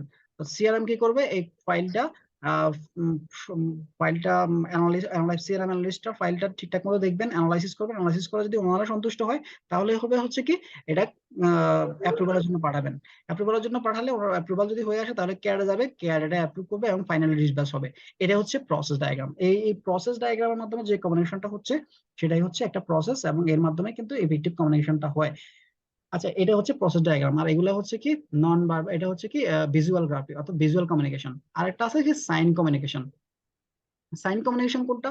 সাইন কমিউনিকেশনটা হচ্ছে সবচেয়ে বেশি দেখা যায় হচ্ছে রোডে। রোডে দেখেন, আপনি যখন গাড়ি ড্রাইভ করতেছেন, কার ড্রাইভ করতেছেন, তখন কিন্তু এই যে রোডের ভিতরে আপনার কিছু সাংকেতিক চিহ্ন দেওয়া থাকে। ওই চিহ্ন দেখে আপনি বুঝতে পারতেছেন যে রোডের কোন জায়গায় বাঁকা আছে, কোন জায়গায় থামতে হবে, কোন জায়গায় কত স্পিড, মানে স্পিড কমাইতে হবে। এইগুলা যে এই সাইন গুলা ইন্ডিকেট করে যে কমিউনিকেশন গুলা হচ্ছে সেটাই হচ্ছে সাইন কমিউনিকেশন। যেমন আমরা ব্যাংকের ব্রাঞ্চের ভিতরে করে থাকি, ব্যাংকের ব্রাঞ্চের গুলোর ভিতরে করে থাকি কোনগুলা? যেমন ফর এক্সাম্পল আমি একটা এক্সাম্পল দিতে পারি, সেটা হচ্ছে ওয়াশরুমে।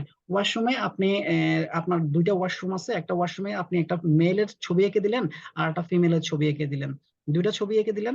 এখন কিন্তু এখানে দেখেন আপনি কোনো কমিউনিকেশন, কোনো কথাবার্তা বলতেছেন না, কিন্তু একজন কাস্টমার আসলে আসার পরে ইজিলি সে রিড করতে পারবে, আন্ডারস্ট্যান্ড করতে পারবে কোনটা মেলের জন্য কোনটা ফিমেলের জন্য। This is called sign communication. আবার দেখা যায় যে আপনি আবার এই সাইন কমিউনিকেশনটা আপনি নিজে মুখে করতে পারেন। যেমন একটা মিটিং চলতেছে, এখন মিটিং চলার সময় আপনি জাস্ট অন্যরা কথা বলতেছে, যে অফিসাররা আছেন ওনারা কথা বলতেছে, আপনি জাস্ট ঠোঁটে একটা জাস্ট এভাবে এভাবে বললেন, ওনার দিকে তাকায়, এই জাস্ট মুখে হাতটা দিলেন, হাতটা দিয়ে যদি যখন বললেন সবাই কিন্তু চুপ হয়ে গেল। সো এটা হচ্ছে সাইন কমিউনিকেশন। আর এভাবে কিন্তু আরো এক্সাম্পল আপনি দিতে পারেন, সেটা হচ্ছে কি ফায়ার অ্যালার্মের সাংকেতিক চিহ্ন থাকে, ইমার্জেন্সি এক্সিটের সাংকেতিক চিহ্ন থাকে। তো এগুলাই হচ্ছে সাইন।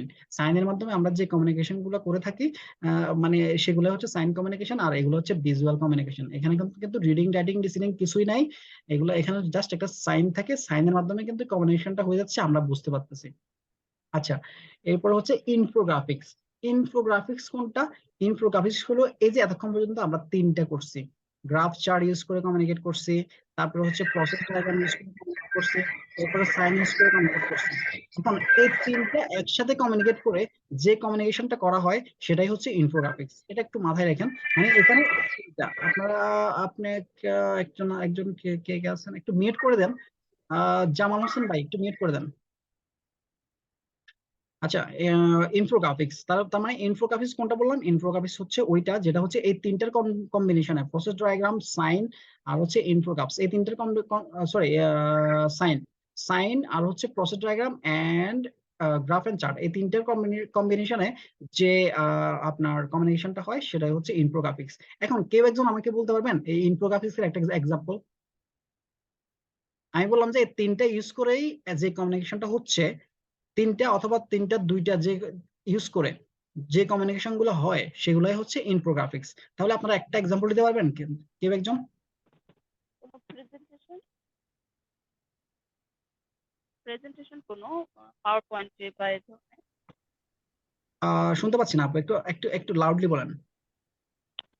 কোনো ধরনের প্রেজেন্টেশন পাওয়ার পয়েন্টে যেরকম এক্স্যাক্টলি, করা হয়। এক্স্যাক্টলি পাওয়ার পয়েন্ট প্রেজেন্টেশনটা হচ্ছে কি ইনফোগ্রাফিক্স।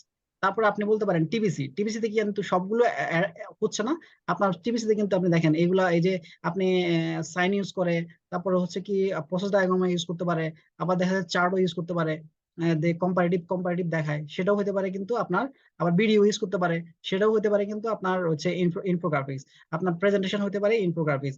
বিলবোর্ডে যে বিজ্ঞাপনগুলো দিয়ে থাকে ওই বিলবোর্ডটাও কিন্তু এক ধরনের ইনফোগ্রাফিক্স, কারণ হচ্ছে ওই বিলবোর্ডে দেখবেন আপনি চার্ট, গ্রাফ, পিকচার, ভিডিও অনেকগুলো থাকে এখন আপডেট বিলবোর্ড গুলাতে। আর ঢাকা শহরের মোড়ে মোড়ে দেখবেন একবারে মানে অনেকটা সব গ্রাফ, চার্ট, ভিডিও, তারপরে ডাইট, টেক্সট, পিকচার সব ইউজ করে কিন্তু আপনার হচ্ছে কি বিলবোর্ড গুলা করে থাকে। তো এগুলো হচ্ছে কিন্তু ইনফোগ্রাফিক্স। তার মানে আশা করি আপনারা এই চারটা বুঝতে পারছেন ভিজুয়াল কমিউনিকেশনের। মানে ভিজুয়াল কমিউনিকেশন তার মানে এই যে মেজর টাইপস অফ কমিউনিকেশনের তিনটা আছে, এই মেজর টাইপস অফ কমিউনিকেশনটা চলে গেল। এবং আশা করি এখান থেকে যদি কোশ্চেন আসে আপনারা একটাও মিস করবেন না এবং একটাও আপনার ভুল করার কথা না। কারণ হচ্ছে এগুলো খুবই ইজি, সিম্পল, জাস্ট ডিফারেন্স গুলা বুঝতে হবে এবং মাথায় থাকলে আপনি লিখতে পারবেন। এটার ভিতরে যদি কোনো কনফিউশন থাকে তাহলে আমাকে একটু বলতে পারেন। মানে হচ্ছে মেজর টাইপস অফ কমিউনিকেশনের ভিতরে verbal communication, major types of কমিউনিকেশনের ভিতরে ভার্বাল কমিউনিকেশন। লাস্টেরটাই আরেকবার বলেন, ইনফোগ্রাফিক্সটা ওইটাই বুঝি নেই, বাকি সব বাকি সব মাথায় আসছে। ইনফোগ্রাফিক্সটা হচ্ছে দেখেন এই যে এখানে আপনি পড়ছেন, এই যে দেখেন আপনার হচ্ছে using graph and chart use করে কি করতেছেন, আপনি ভিজুয়াল কমিউনিকেট করতেছেন, এটা তো বুঝছেন, গ্রাফ এন্ড চার্ট ইউজ করে। জি আচ্ছা, এরপর আবার আপনি প্রসেস ডায়াগ্রাম ইউজ করেও আপনি কমিউনিকেট করতেছেন, জি তারপর আবার সাইন ইউজ করেও কমিউনিকেট করতেছেন। জি প্রত্যেকটা আলাদা আলাদা করে কিন্তু আপনি বর্ণনা দিচ্ছেন, ডিসক্রিপশন দিচ্ছেন। এখন এই হুম তিনটা একসাথে হয়ে সাথে যদি আরো ভিডিও, পিকচার, টেক্সট ইউজ করে কোনো কমিউনিকেশন আপনি করে থাকেন বা হয়ে থাকে সেটাই হবে ইনফোগ্রাফিক্স। আচ্ছা এবার বুঝতে পারছেন? মানে সবগুলা এট এ টাইম আপনি একসাথে ইউজ করতে পারতেছেন, ইউজ করছেন, অথবা দুইটা নিয়ে আপনি ইউজ করতেছেন, অথবা শুধু ভিডিও, অথবা আপনি চার্ট, অথবা পিকচার এর কম্বিনেশনে আপনি যে কম্বিনেশন গুলো করতেছেন সেটাই হচ্ছে ইনফোগ্রাফিক্স। যেমন একজন আপু বলেছিলেন কি প্রেজেন্টেশন স্লাইডে কিন্তু আপনি সবই ইউজ করতেছেন, তার মানে এটা এক ধরনের হচ্ছে কি ইনফোগ্রাফিক্স কমিউনিকেশন। ঠিক আছে, ঠিক ওকে, আছে, থ্যাংক ইউ জি। তাহলে আমরা নেক্সট টপিকে চলে যাই, কেমন? ওকে। তার মানে আমরা আমাদের এবার মেজর টাইপস অফ কমিউনিকেশনটা চলে গেল।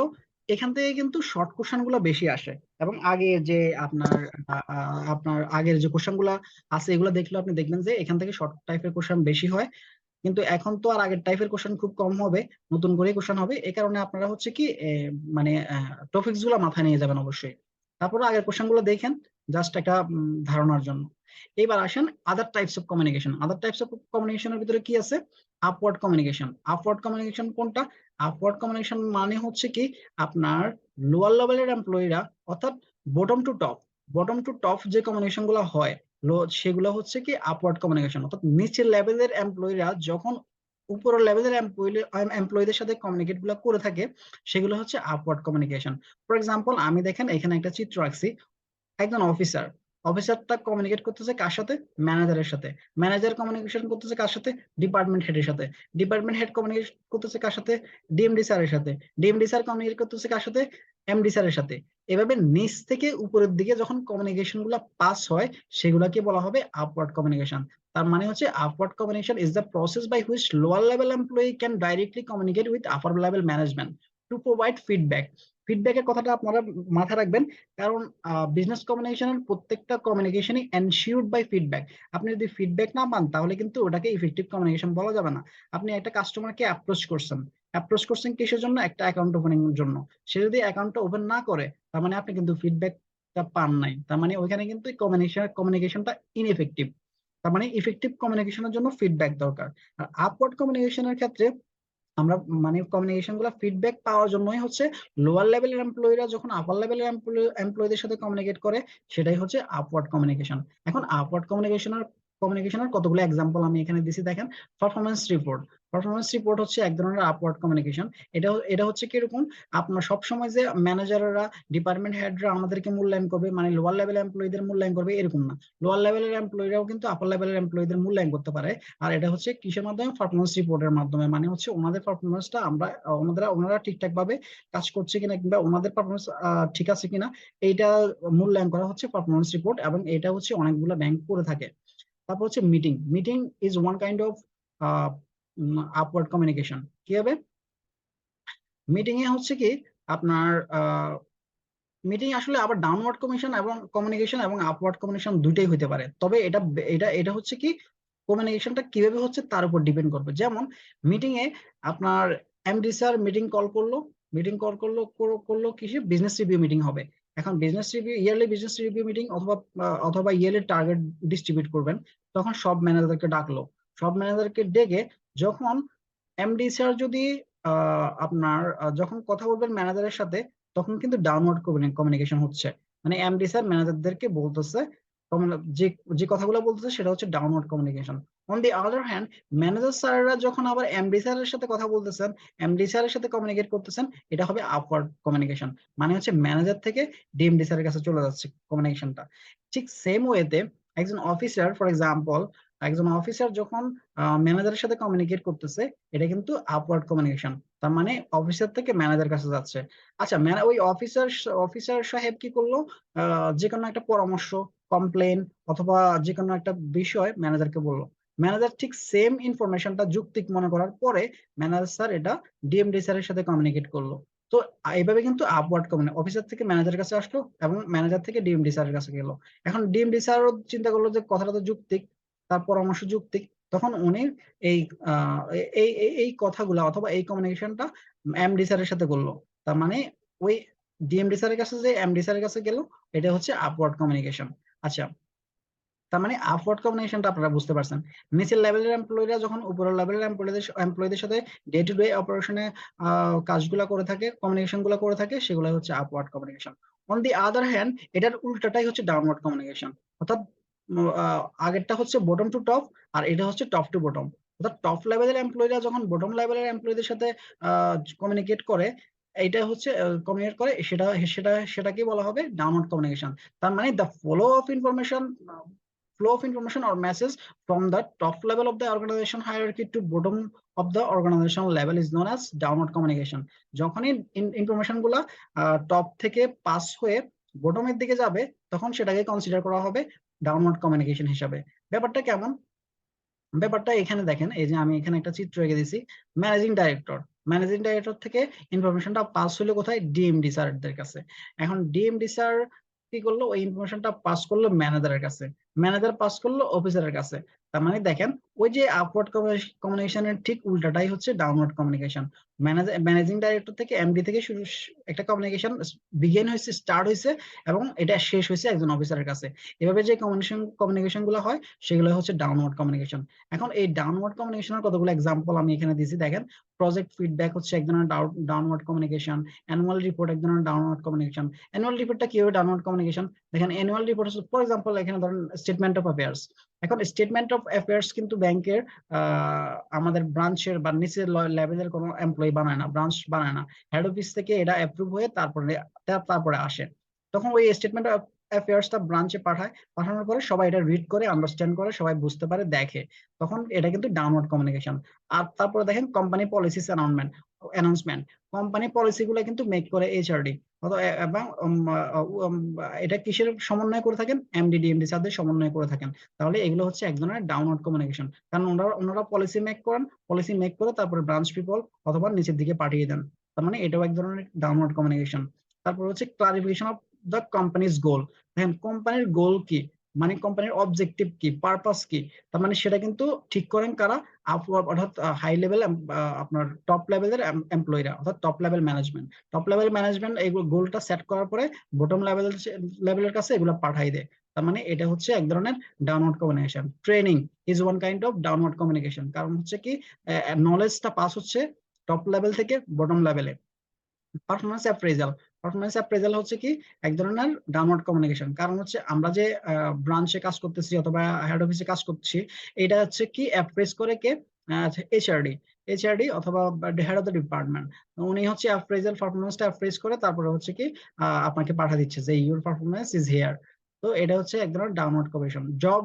জব ইনস্ট্রাকশন, জব ইনস্ট্রাকশন মানে হচ্ছে জব ডিসক্রিপশন, জব ডিসক্রিপশন বা জেডি, জেডিটা কিন্তু আমরা তো নিজে নিজে ডেভেলপ করি না, এটা হচ্ছে এইচআরডি ডেভেলপ করে দিয়ে দেয় যে আপনার কাজ এগুলো, আপনি এই কাজগুলো করবেন। So it is one kind of downward communication. Note is one kind of downward communication. Emails এর মাধ্যমে ডাউনওয়ার্ড কমিউনিকেশন হতে পারে, কারণ আপনার ডিপার্টমেন্ট আপনাকে একটা মেইল করছে যে এই কাজটা করতে, অথবা ডিপোজিট টার্গেট হচ্ছে এত, তাহলে এটা এটা হবে downward communication. Memo news letter মাধ্যমে ডাউনওয়ার্ড কমিউনিকেশন হয় কিভাবে, মেমোর মাধ্যমে আপনি একজন অফিসারকে ওয়ার্নিং দিতে পারেন যে, তারপর হচ্ছে কি মেমোর মাধ্যমে আমরা অফিসিয়াল মেমো বানাই, ওই মেমো গুলো দিয়ে আবার হচ্ছে কি ব্রাঞ্চ পিপলের কাছে দিয়ে দেয়। তো মেমোর মাধ্যমে হচ্ছে কি ডাউনওয়ার্ড কমিউনিকেশন হতে পারে, কোন কনভারসেশনের মাধ্যমে হতে পারে, তবে এটা কিন্তু ডিপেন্ড করবে কখন কোন কনভারসেশনটা হচ্ছে, কার মাধ্যমে, এমডি স্যারের কাছ থেকে শুরু করে ম্যানেজারের কাছে। এমডি স্যার ফোন দিয়ে ম্যানেজারকে বললো যে আপনার ডিপোজিট টার্গেট হচ্ছে এবছরের এত এত এত, আপনি এটা অ্যাচিভ করবেন, আপনার লোন টার্গেট এত, আপনার এলসি টার্গেট এত, আপনার ব্যাংক গ্যারান্টি এত, এইগুলো হচ্ছে কি আপনার টার্গেট, তখন এটা কিন্তু ডাউনওয়ার্ড কমিউনিকেশন হয়ে গেল। তারপর স্টাফ মিটিংটা হচ্ছে এক ধরনের ডাউনওয়ার্ড কমিউনিকেশন, কারণ এখানে ম্যানেজার অথবা এমডি অথবা ডিএমডিরা মিটিং কল করেন, তারপর হচ্ছে সবাইকে ইনস্ট্রাকশন দেন। So this is called downward communication. তো আশা করছি এখানে আমি অনেকগুলো এক্সাম্পল দিচ্ছি, আপনারা কয়টা মনে থাকলে হবে, আর যে বেসিকটা মাথায় থাকলে হলো কোনটা আপওয়ার্ড কমিউনিকেশন, কোনটা ডাউনওয়ার্ড কমিউনিকেশন। এবং এই কোশ্চেনটা ভেরি মাচ ইম্পর্টেন্ট, এবং প্রায় আসে এই কোশ্চেনটা, আপনি শর্ট নোটে কিন্তু পাবেনই একটা কোশ্চেন, আপওয়ার্ড কমিউনিকেশন বা ডাউনওয়ার্ড কমিউনিকেশন থেকে একটা কোশ্চেন থাকেই। এখন আপনি তো ডাউনওয়ার্ড কমিউনিকেশন লিখলেন যে ডাউনওয়ার্ড কমিউনিকেশন কি, তার একটা চিত্র এঁকে দিলেন, এঁকে দেওয়ার পরে এক্সাম্পলে দিলেন, কিন্তু দেখলেন যে এখানে মার্কস একটু বেশি, মার্কসটা কম্পারেটিভলি একটু বেশি মার্কসটা। তো তাহলে আরো কটা জিনিস আমি অ্যাড করে দিচ্ছি, সেটা হচ্ছে to make downward communication effective this steps are needed to be followed. এই স্টেপস গুলা ডাউনওয়ার্ড কমিউনিকেশনকে ইফেক্টিভ করতে লাগে। কি জিনিস লাগে, সেটা হচ্ছে আন্ডারস্ট্যান্ড দ্য ইনফরমেশন কমপ্লিটলি। আপনি ডাউনওয়ার্ড কমিউনিকেশনের তো করতেছে কে, টপ থেকে বটমে আসতেছে। এখন টপ থেকে বটমে যখন আসতেছে, এটার মাঝখানে যদি ইনফরমেশন গ্যাপ থাকে, আন্ডারস্ট্যান্ডিং এ যদি গ্যাপ থাকে, তাহলে কিন্তু কমিউনিকেশনটা ইফেক্টিভ হবে না। সে কারণে কমিউনিকেশনটাকে আন্ডারস্ট্যান্ডিং ঠিকঠাক থাকতে হবে, না থাকলে কিন্তু হবে না। কারণ হচ্ছে কি, আপনাকে ওই যে ডিপোজিট টার্গেট দিল, সেটা যদি আপনি নাই বুঝতে পারেন, তাহলে অথবা সেটা যদি আন্ডারস্ট্যান্ডিং না হয়, অথবা আপনাকে একটা সার্কুলার দিল হেড অফিস থেকে, সার্কুলারটা এমন মানে হয়তো দেখা যায় যে একজন আছে উনি খুব ভালো ইংলিশ পারে, তো ওই উনি এমন দুর্বোধ্য সব ভোকাবুলারি ইউজ করছে যে যে রিডার সেটা আন্ডারস্ট্যান্ডই করতে পারলো না।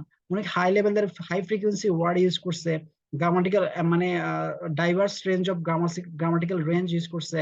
তো এখন এই কারণে হচ্ছে কি, যে রিডার সেটা বুঝতে পারলো না, তাহলে এখানে কিন্তু কমিউনিকেশনটা ঠিকঠাক বলতে হবে না। তারপরে হচ্ছে এই কারণে আন্ডারস্ট্যান্ড দ্য ইনফরমেশন কমপ্লিটলি। এই ক্ষেত্রে ডাউনওয়ার্ড কমিউনিকেশনের ক্ষেত্রে ইনফরমেশনটা কমপ্লিটলি আন্ডারস্ট্যান্ডিং হইতে হবে। এরপর হচ্ছে choose the best medium of communication. Medium communication কিন্তু আমরা আগে পড়বো ফার্স্ট চ্যাপ্টারে। তো মিডিয়াম মানে হচ্ছে কি, আপনার কোন মাধ্যমে আপনি কমিউনিকেশনটা করবেন, আপনি কি লেটারের মাধ্যমে করবেন, মিটিং এর মাধ্যমে করবেন, নাকি কিসের মাধ্যমে করবেন। তো এটা হচ্ছে বেস্ট মিডিয়াম সিলেক্ট করা, যেটা হচ্ছে সবচেয়ে ইজি হবে। রিফ্লেক্টিং ট্রু ফ্যাক্টস মানে হচ্ছে কি, আপনার যেটা সত্য সেটাই আসলে তুলে ধরা। এটা একটা এক্সাম্পল দিই, ব্যাপারটা হচ্ছে এরকম, এমডি স্যার কি করলো, একটা ব্রাঞ্চের টার্গেট সেট করবে। এখন ওই ব্রাঞ্চের গত 10 বছরে আপনার ডিপোজিট হচ্ছে 50 কোটি টাকা।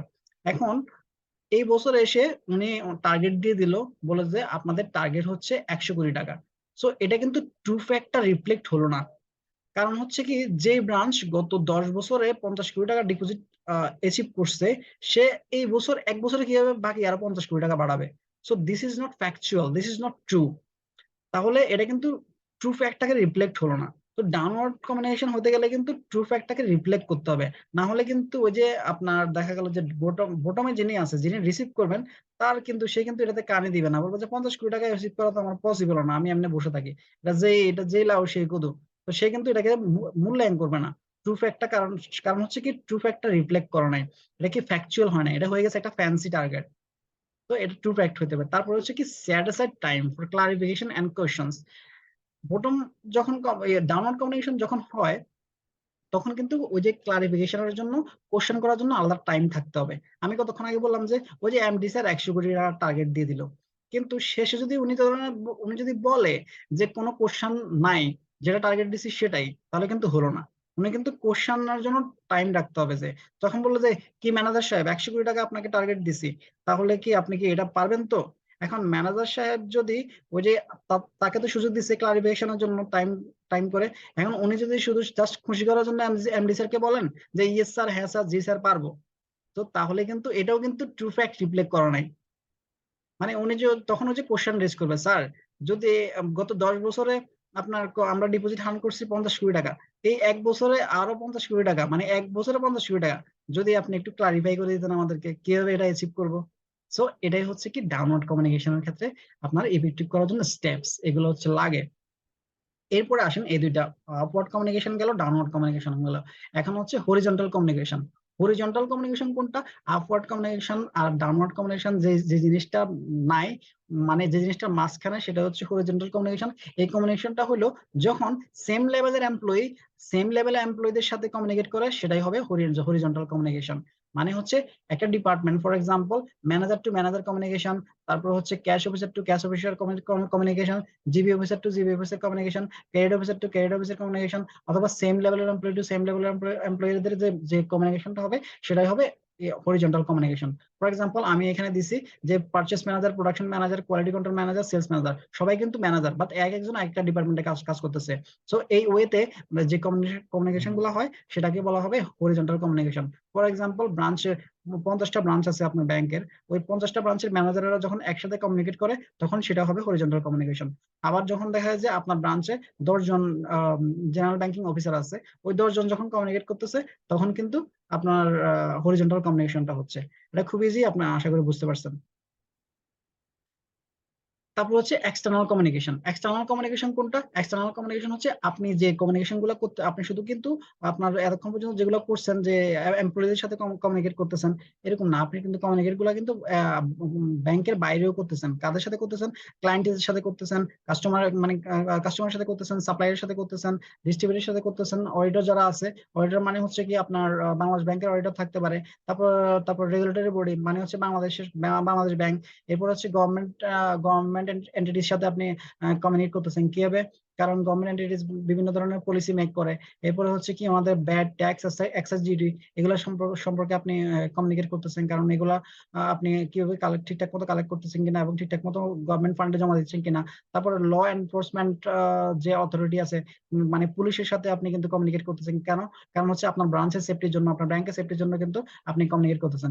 এইভাবে আপনি হচ্ছে মানে আউটসাইড দ্য অর্গানাইজেশন যে কমিউনিকেট গুলো করতেছেন, সেগুলাই হচ্ছে আপনার এক্সটার্নাল কমিউনিকেশন। আর এই কমিউনিকেশন গুলো আপনি অনেকভাবে করতে পারেন। আপনি টেলিফোন কল, এখানে আমি একটা চিত্র এঁকে দেখা দিচ্ছি, telephone call, video conference, presentation, conversation, আপনি অনেকভাবে লিফলেট, ব্রোশিয়ার, হ্যান্ডআউট, যেভাবেই হোক আপনি কমিউনিকেশন গুলো করতেছেন। অর্থাৎ যে কমিউনিকেশন গুলো আপনি আপনার এমপ্লয়ি ব্যতীত, অর্থাৎ আউটসাইড অর্গানাইজেশনের সাথে, আউটসাইড মানুষদের সাথে, অর্গানাইজেশনের যে আউটসাইডের বাইরে, অর্গানাইজেশনের বাইরের মানুষের সাথে বা প্রতিষ্ঠানের সাথে যখন কমিউনিকেট গুলো করতেছেন, সেটাই হবে external communication. On the other hand, এটা আমি একটু পরে আসতেছি। On the other hand internal communication কোনটা? যে কমিউনিকেশনটা আপনি ইনসাইডে করতেছেন, অর্থাৎ ব্যাংকের ভিতরে করতেছেন অথবা আপনার প্রতিষ্ঠানের ভিতরে করতেছেন, সেগুলোই হবে ইন্টারনাল কমিউনিকেশন। এটা হতে পারে আপনার সেলস মিটিং, ডিপোজিট মোবিলাইজেশন, তারপরে ডিপার্টমেন্টের কোঅর্ডিনেশন, পারফরমেন্স রিপোর্ট, এই সবগুলো কনসিডার করা হবে ইন্টারনাল কমিউনিকেশন। তার মানে হচ্ছে কি, আপনি যখন আপনার কলিগদের সাথে কমিউনিকেট করতেছেন, আপনি যখন আপনার ব্রাঞ্চ ম্যানেজারের সাথে কমিউনিকেট করতেছেন, আপনি ডিপার্টমেন্ট হেডের সাথে কমিউনিকেট করতেছেন, হেড অফিসের সাথে কমিউনিকেট করতেছেন, আপনার এই সবগুলা মানে this communication will be considered as internal communication. মানে ইন্টারনালি আপনি যেসব কমিউনিকেশন করতেছেন আপনার ব্যাংকের ভিতরে, ব্রাঞ্চের ভিতরে, এই কমিউনিকেশন গুলোকে বলা হবে ইন্টারনাল কমিউনিকেশন। তার মানে আশা করি বুঝতে পারছেন কোনটা ইন্টারনাল কমিউনিকেশন, কোনটা external communication. External communication means communicating with outside the organization. On the other hand, internal communication means communicating with the inside of the organization. আপনার এমপ্লয়ীদের সাথে, ম্যানেজারের সাথে যে কমিউনিকেশন করতেছেন সেটাই হচ্ছে ইন্টারনাল কমিউনিকেশন। আচ্ছা, communication in bank, external communication in bank. আচ্ছা, ব্যাংকে কি কমিউনিকেশন করতেছেন আপনি? ব্যাংকে বসে বসে আমি এর আগে অলরেডি বলে দিয়েছি, আপনি আপনি রেগুলেটরি এজেন্সির সাথে কমিউনিকেট করতেছেন, ক্লায়েন্টদের সাথে কমিউনিকেট করতেছেন, ডিপোজিটরের সাথে কমিউনিকেট করতেছেন, তারপর ল্যান্ডারের এই বড়োয়ার যারা আছে বড়োয়ারের সাথে কমিউনিকেট করতেছেন। মানে বিশেষ করে যারা কর্পোরেট ব্যাংকিং এ আছেন, তারা হচ্ছে কর্পোরেট কোম্পানি, বিভিন্ন কোম্পানির সাথে কমিউনিকেট করতেছেন, এটা এক্সটার্নাল কমিউনিকেশন। আবার যারা রিটেল ব্যাংকিং করে থাকে, ওই রিটেল ব্যাংকিং যারা করে থাকেন, রিটেল ব্যাংকিং মানে হচ্ছে ব্রাঞ্চে যারা করে থাকেন, তারা কার সাথে কমিউনিকেট করে থাকেন, ডিপোজিটের সাথে করে, ডিপোজিটর যারা বড় বাজার তাদের সাথে করতেছে। আবার কল সেন্টার যারা 24/7 কল সেন্টার কাজ করেন, ওরা কিন্তু এক্সটার্নাল কমিউনিকেট করতেছেন। কাদের সাথে কমিউনিকেট করতেছেন? ওরা কিন্তু 24 ঘন্টায়, 7 দিনে 24 ঘন্টায় কিন্তু ওনারা কাস্টমার সার্ভিস দিয়ে যাচ্ছেন। এটা হচ্ছে এক ধরনের ব্যাংকের জন্য এক্সটার্নাল কমিউনিকেশন। আবার শুধু এগুলাই না, আপনি কিন্তু আবার আপনি কমিউনিকেট করতেছেন, বাংলাদেশ ব্যাংকের অডিট আসলো, বাংলাদেশ ব্যাংকের অডিটের সাথে কমিউনিকেট করতেছেন, তো এটাও এক ধরনের এক্সটার্নাল কমিউনিকেশন। আশা করি ব্যাংকের এক্সটার্নাল কমিউনিকেশন গুলোও বুঝতে পারছেন। আচ্ছা, ইন্টারনাল কমিউনিকেশনটা তো বলেই ফেলছি। তারপর হচ্ছে ইন্টারনাল কমিউনিকেশন ইন ব্যাংক, এটা অলরেডি আমি বলে ফেলছি। ইন্টারনাল কমিউনিকেশন আলোচনা করার সময় জাস্ট মার্কস এর উপর ডিপেন্ড করবে আসলে আপনি কতটুকু লিখবেন। যেমন ইন্টারনাল প্রথমে যদি আসে, what is internal communication, explain internal communication, অথবা সাইট অ্যান এক্সাম্পল, তাহলে এক্সাম্পলটা দিবেন। তারপরে প্রথমে ইন্টারনাল কমিউনিকেশন গুলো লিখবেন, তারপরে ইন্টারনাল কমিউনিকেশন ইন ব্যাংকে কি ধরনের ইন্টারনাল কমিউনিকেশন হয় সেটা লিখবেন।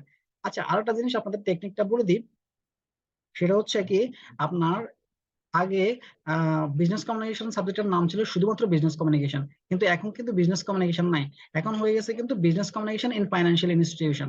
তার মানে আপনি যখন কোশ্চেনগুলো আনসার করবেন, তখন প্রত্যেকটা কোশ্চেনকে ব্যাংকের সাথে রিলেট করে দিবেন। সে কারণে আমি হচ্ছে ব্যাংকের সাথে রিলেট করে দিচ্ছি ইন্টারনাল কমিউনিকেশন ইন ব্যাংকস। তাহলে এভাবে আপনারা দিয়ে দিলেন। আচ্ছা, এবার আসি আমরা শেষের দিকে, ফর্মাল কমিউনিকেশন কোনটা? ফর্মাল কমিউনিকেশন হইতে প্রপার ইটিকেট, অর্থাৎ প্রপার শিষ্টাচার মেনে যে কমিউনিকেশন গুলো করা হয় সেগুলাই হচ্ছে কি ফর্মাল কমিউনিকেশন। যেমন আমরা যদি মেমো, লেটার, মেইল, তারপরে এগুলো ইউজ করে যখন যে কমিউনিকেশন গুলো করে থাকি, সেটাই হচ্ছে ফর্মাল কমিউনিকেশন। তার মানে দেখেন, formal communication means to communicate with manager, employee, workers or other business personnel using the official channel under proper business etiquette. Proper business ইটিকেট maintain করে অফিসিয়াল চ্যানেলে যে কমিউনিকেশন গুলো হয়ে থাকে সেগুলাই হচ্ছে ফর্মাল কমিউনিকেশন, কারণ এগুলো হচ্ছে রেকর্ড থাকে। এই কারণে হচ্ছে এগুলো ফর্মাল, কারণ এগুলো ফিউচারে আপনার হচ্ছে কি এভিডেন্স হিসেবে কাজ করে। যেমন meeting are major way of communicating formally, মিটিংটা হচ্ছে কি একটা ফর্মাল কমিউনিকেশন, কারণ হচ্ছে এগুলো রেকর্ড থাকে, মিটিং এ এজেন্ডা থাকে, মিটিং মিনিট থাকে, এজেন্ডা থাকে, এগুলো কিন্তু রেকর্ড থাকে, এটা এক ধরনের ফর্মাল কমিউনিকেশন। তারপর হচ্ছে reports are also formal communication medium. Reports গুলা, যেমন কোন রিপোর্টস গুলা হতে পারে, যেমন বললাম যে কিছুক্ষণ আগে স্টেটমেন্ট অফ অ্যাফেয়ার্স, এটা এক ধরনের হচ্ছে ফর্মাল কমিউনিকেশন। তারপর হচ্ছে আপনার বিজনেস রিপোর্ট, তারপরে হচ্ছে কি আপনার ব্রাঞ্চের operation report, quarterly operation report, আপনার হচ্ছে কি সেলফ অ্যাসেসমেন্ট রিপোর্ট, এগুলা কিন্তু হচ্ছে কি আপনার ফর্মাল কমিউনিকেশন। তারপর মেমোটা হচ্ছে formal communication, letter, email, also এগুলো হচ্ছে কি ফর্মাল কমিউনিকেশন। অর্থাৎ ফর্মালি ব্ল্যাক অ্যান্ড হোয়াইট যেগুলো লিখিত বা যেগুলো এভিডেন্স থাকতেছে, এগুলো হচ্ছে কি ফর্মাল কমিউনিকেশন। এগুলা প্রপার ইটিকেট, বিজনেস ইটিকেট মেনটেন করে হচ্ছে, সে কারণে এগুলো formal communication. On the other hand informal communication কোনগুলো?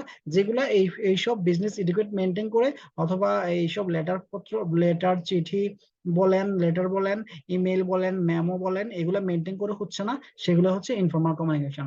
ইনফর্মাল কমিউনিকেশন আরেকটা নাম হচ্ছে গ্রেফেবাইন। এই জিনিসটা মনে রাখবেন, পরীক্ষায় এই প্রশ্নটা আসে, হোয়াট ইজ গ্রাফেভাইন।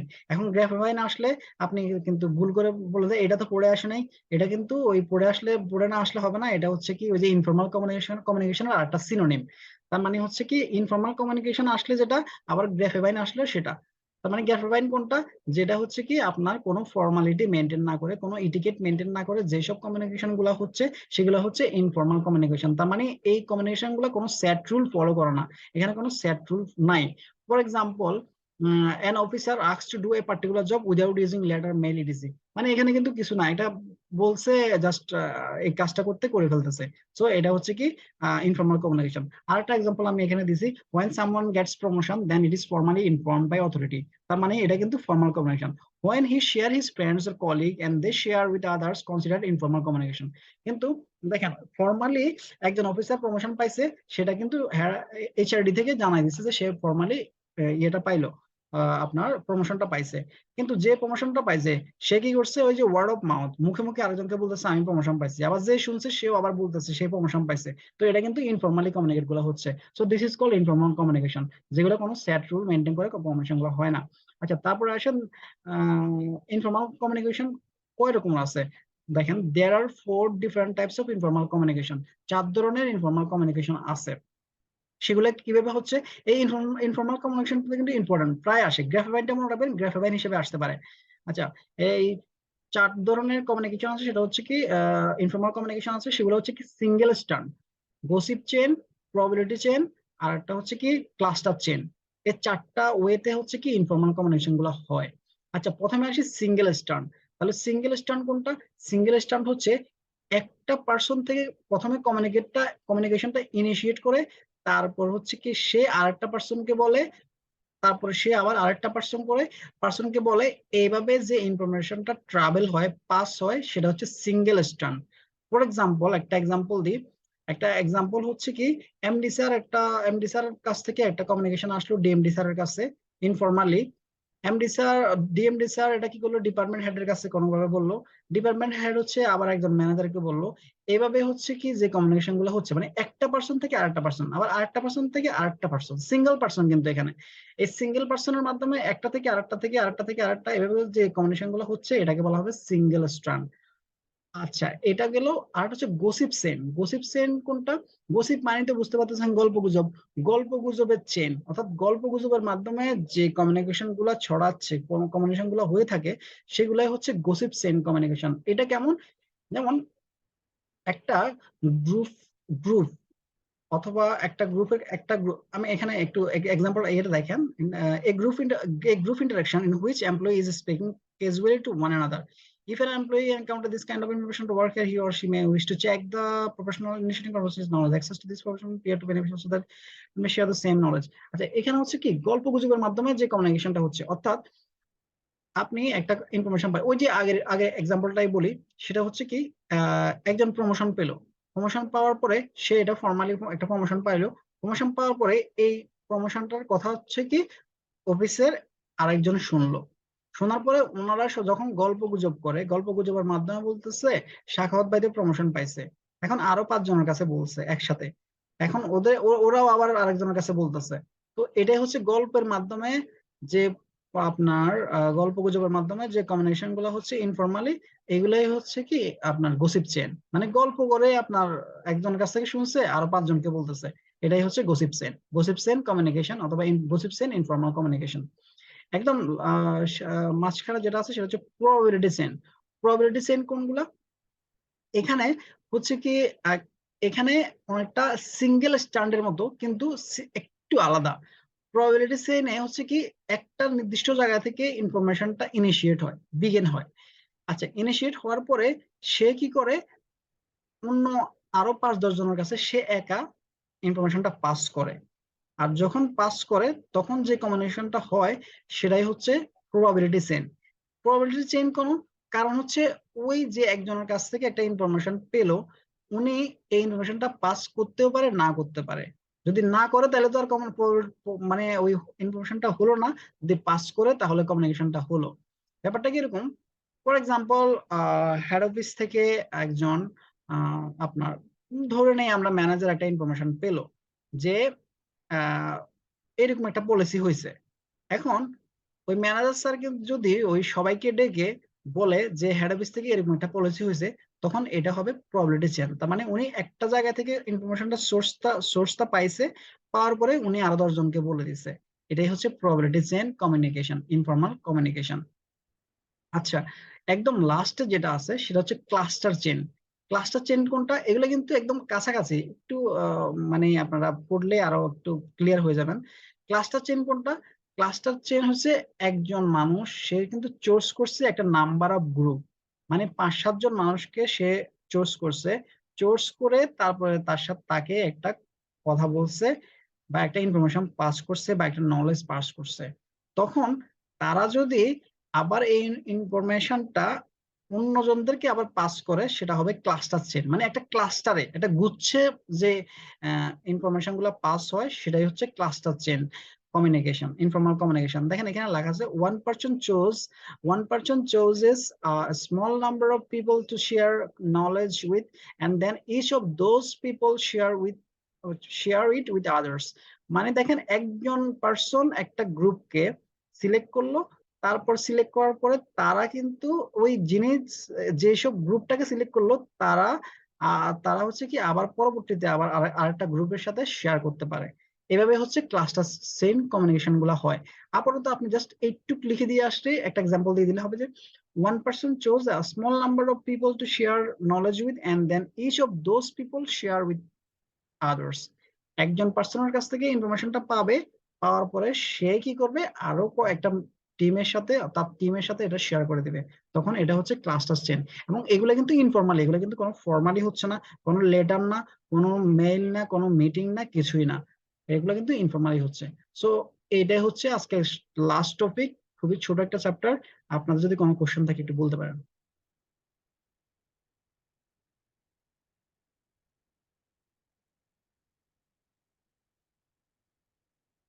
যদি কোনো কোশ্চেন না থাকে আমি আজকে শেষ করবো। ক্লাস্টার চেনের একটা উদাহরণ যদি দেন ভাইয়া, ক্লাস্টার চেনের কেমন হতে পারে জিনিসটা? ব্যাপারটা হচ্ছে যে এরকম দেখেন, ফর এক্সাম্পল আপনি আপনার ব্রাঞ্চ ম্যানেজার, আপনি কি করলেন, আপনার কোনো এক জায়গা থেকে একটা পত্রিকা থেকে একটা, সরি, কোনো এক জায়গা থেকে আপনি একটা নিউজ পেলেন। ফর এক্সাম্পল ডিপার্টমেন্ট হেড থেকে একটা নিউজ পেলেন, ইনফরমালি একটা নিউজ পেলেন আপনি, যে এই বছর কোনো প্রমোশন হবে না। এখন এইটা কি করলেন আপনি, ওই আপনার যে সাবঅর্ডিনেট আছে, অফিসাররা আছে, তাদেরকে মানে আপনি ডাক দিয়ে বললেন যে এবছর তো মনে হয় না কোনো ইনফরমেশন, কোনো ধরনের প্রমোশন হবে।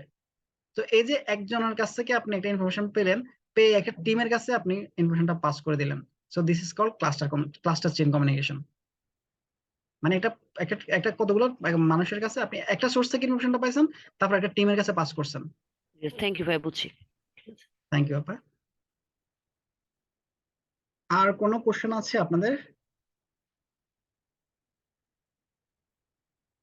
আচ্ছা, তাহলে আমি একটু শেষ করব। শেষ করার আগে একটা কথা বলি, আপনারা এখানে অনেকে আছেন, আমার কালকে মনিটারি অ্যান্ড ফাইন্যান্সিয়াল সিস্টেমের ক্লাস আছে, একদম প্রথম ক্লাস। আমার এই ব্যাচের ক্লাস শুরু হবে আগামী কালকে।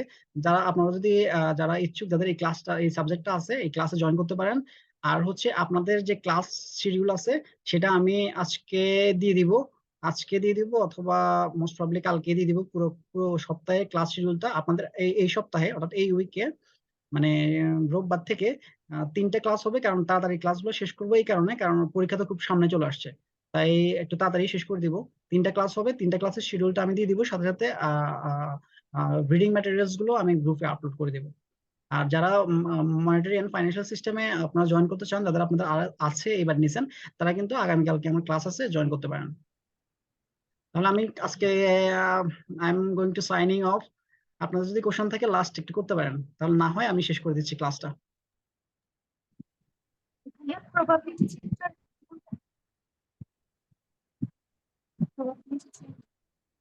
জি আপু, আপনার কথা স্পষ্ট শোনা যাচ্ছে না। হ্যাঁ হ্যাঁ হ্যাঁ, আপনার অডিওটা, হ্যালো হ্যাঁ আপনার কথা আসতেছে না। হ্যালো জি জি, আপনার কথা আসতেছে না। ওই ইনফর্মাল কমিউনিকেশনের প্রবাবলি এখন শোনা যাচ্ছে না। হ্যালো আপনার কথাগুলা ভেঙে ভেঙে আসতেছে। আচ্ছা নেটওয়ার্ক আচ্ছা এটা এটা এটা সমস্যা আপনার নেই সাথে ভাইয়া, আপনি পাঠিয়ে আপনি দেবেন, এটা আপনার সাথে আরেক প্রয়োজনে আপনি পাঠিয়ে পার্সোনালি দেবেন। আমাকে একটু ইয়ে করেন। আর কারো যদি কোশ্চেন না থাকে আমি তাহলে আজকে শেষ করব। আচ্ছা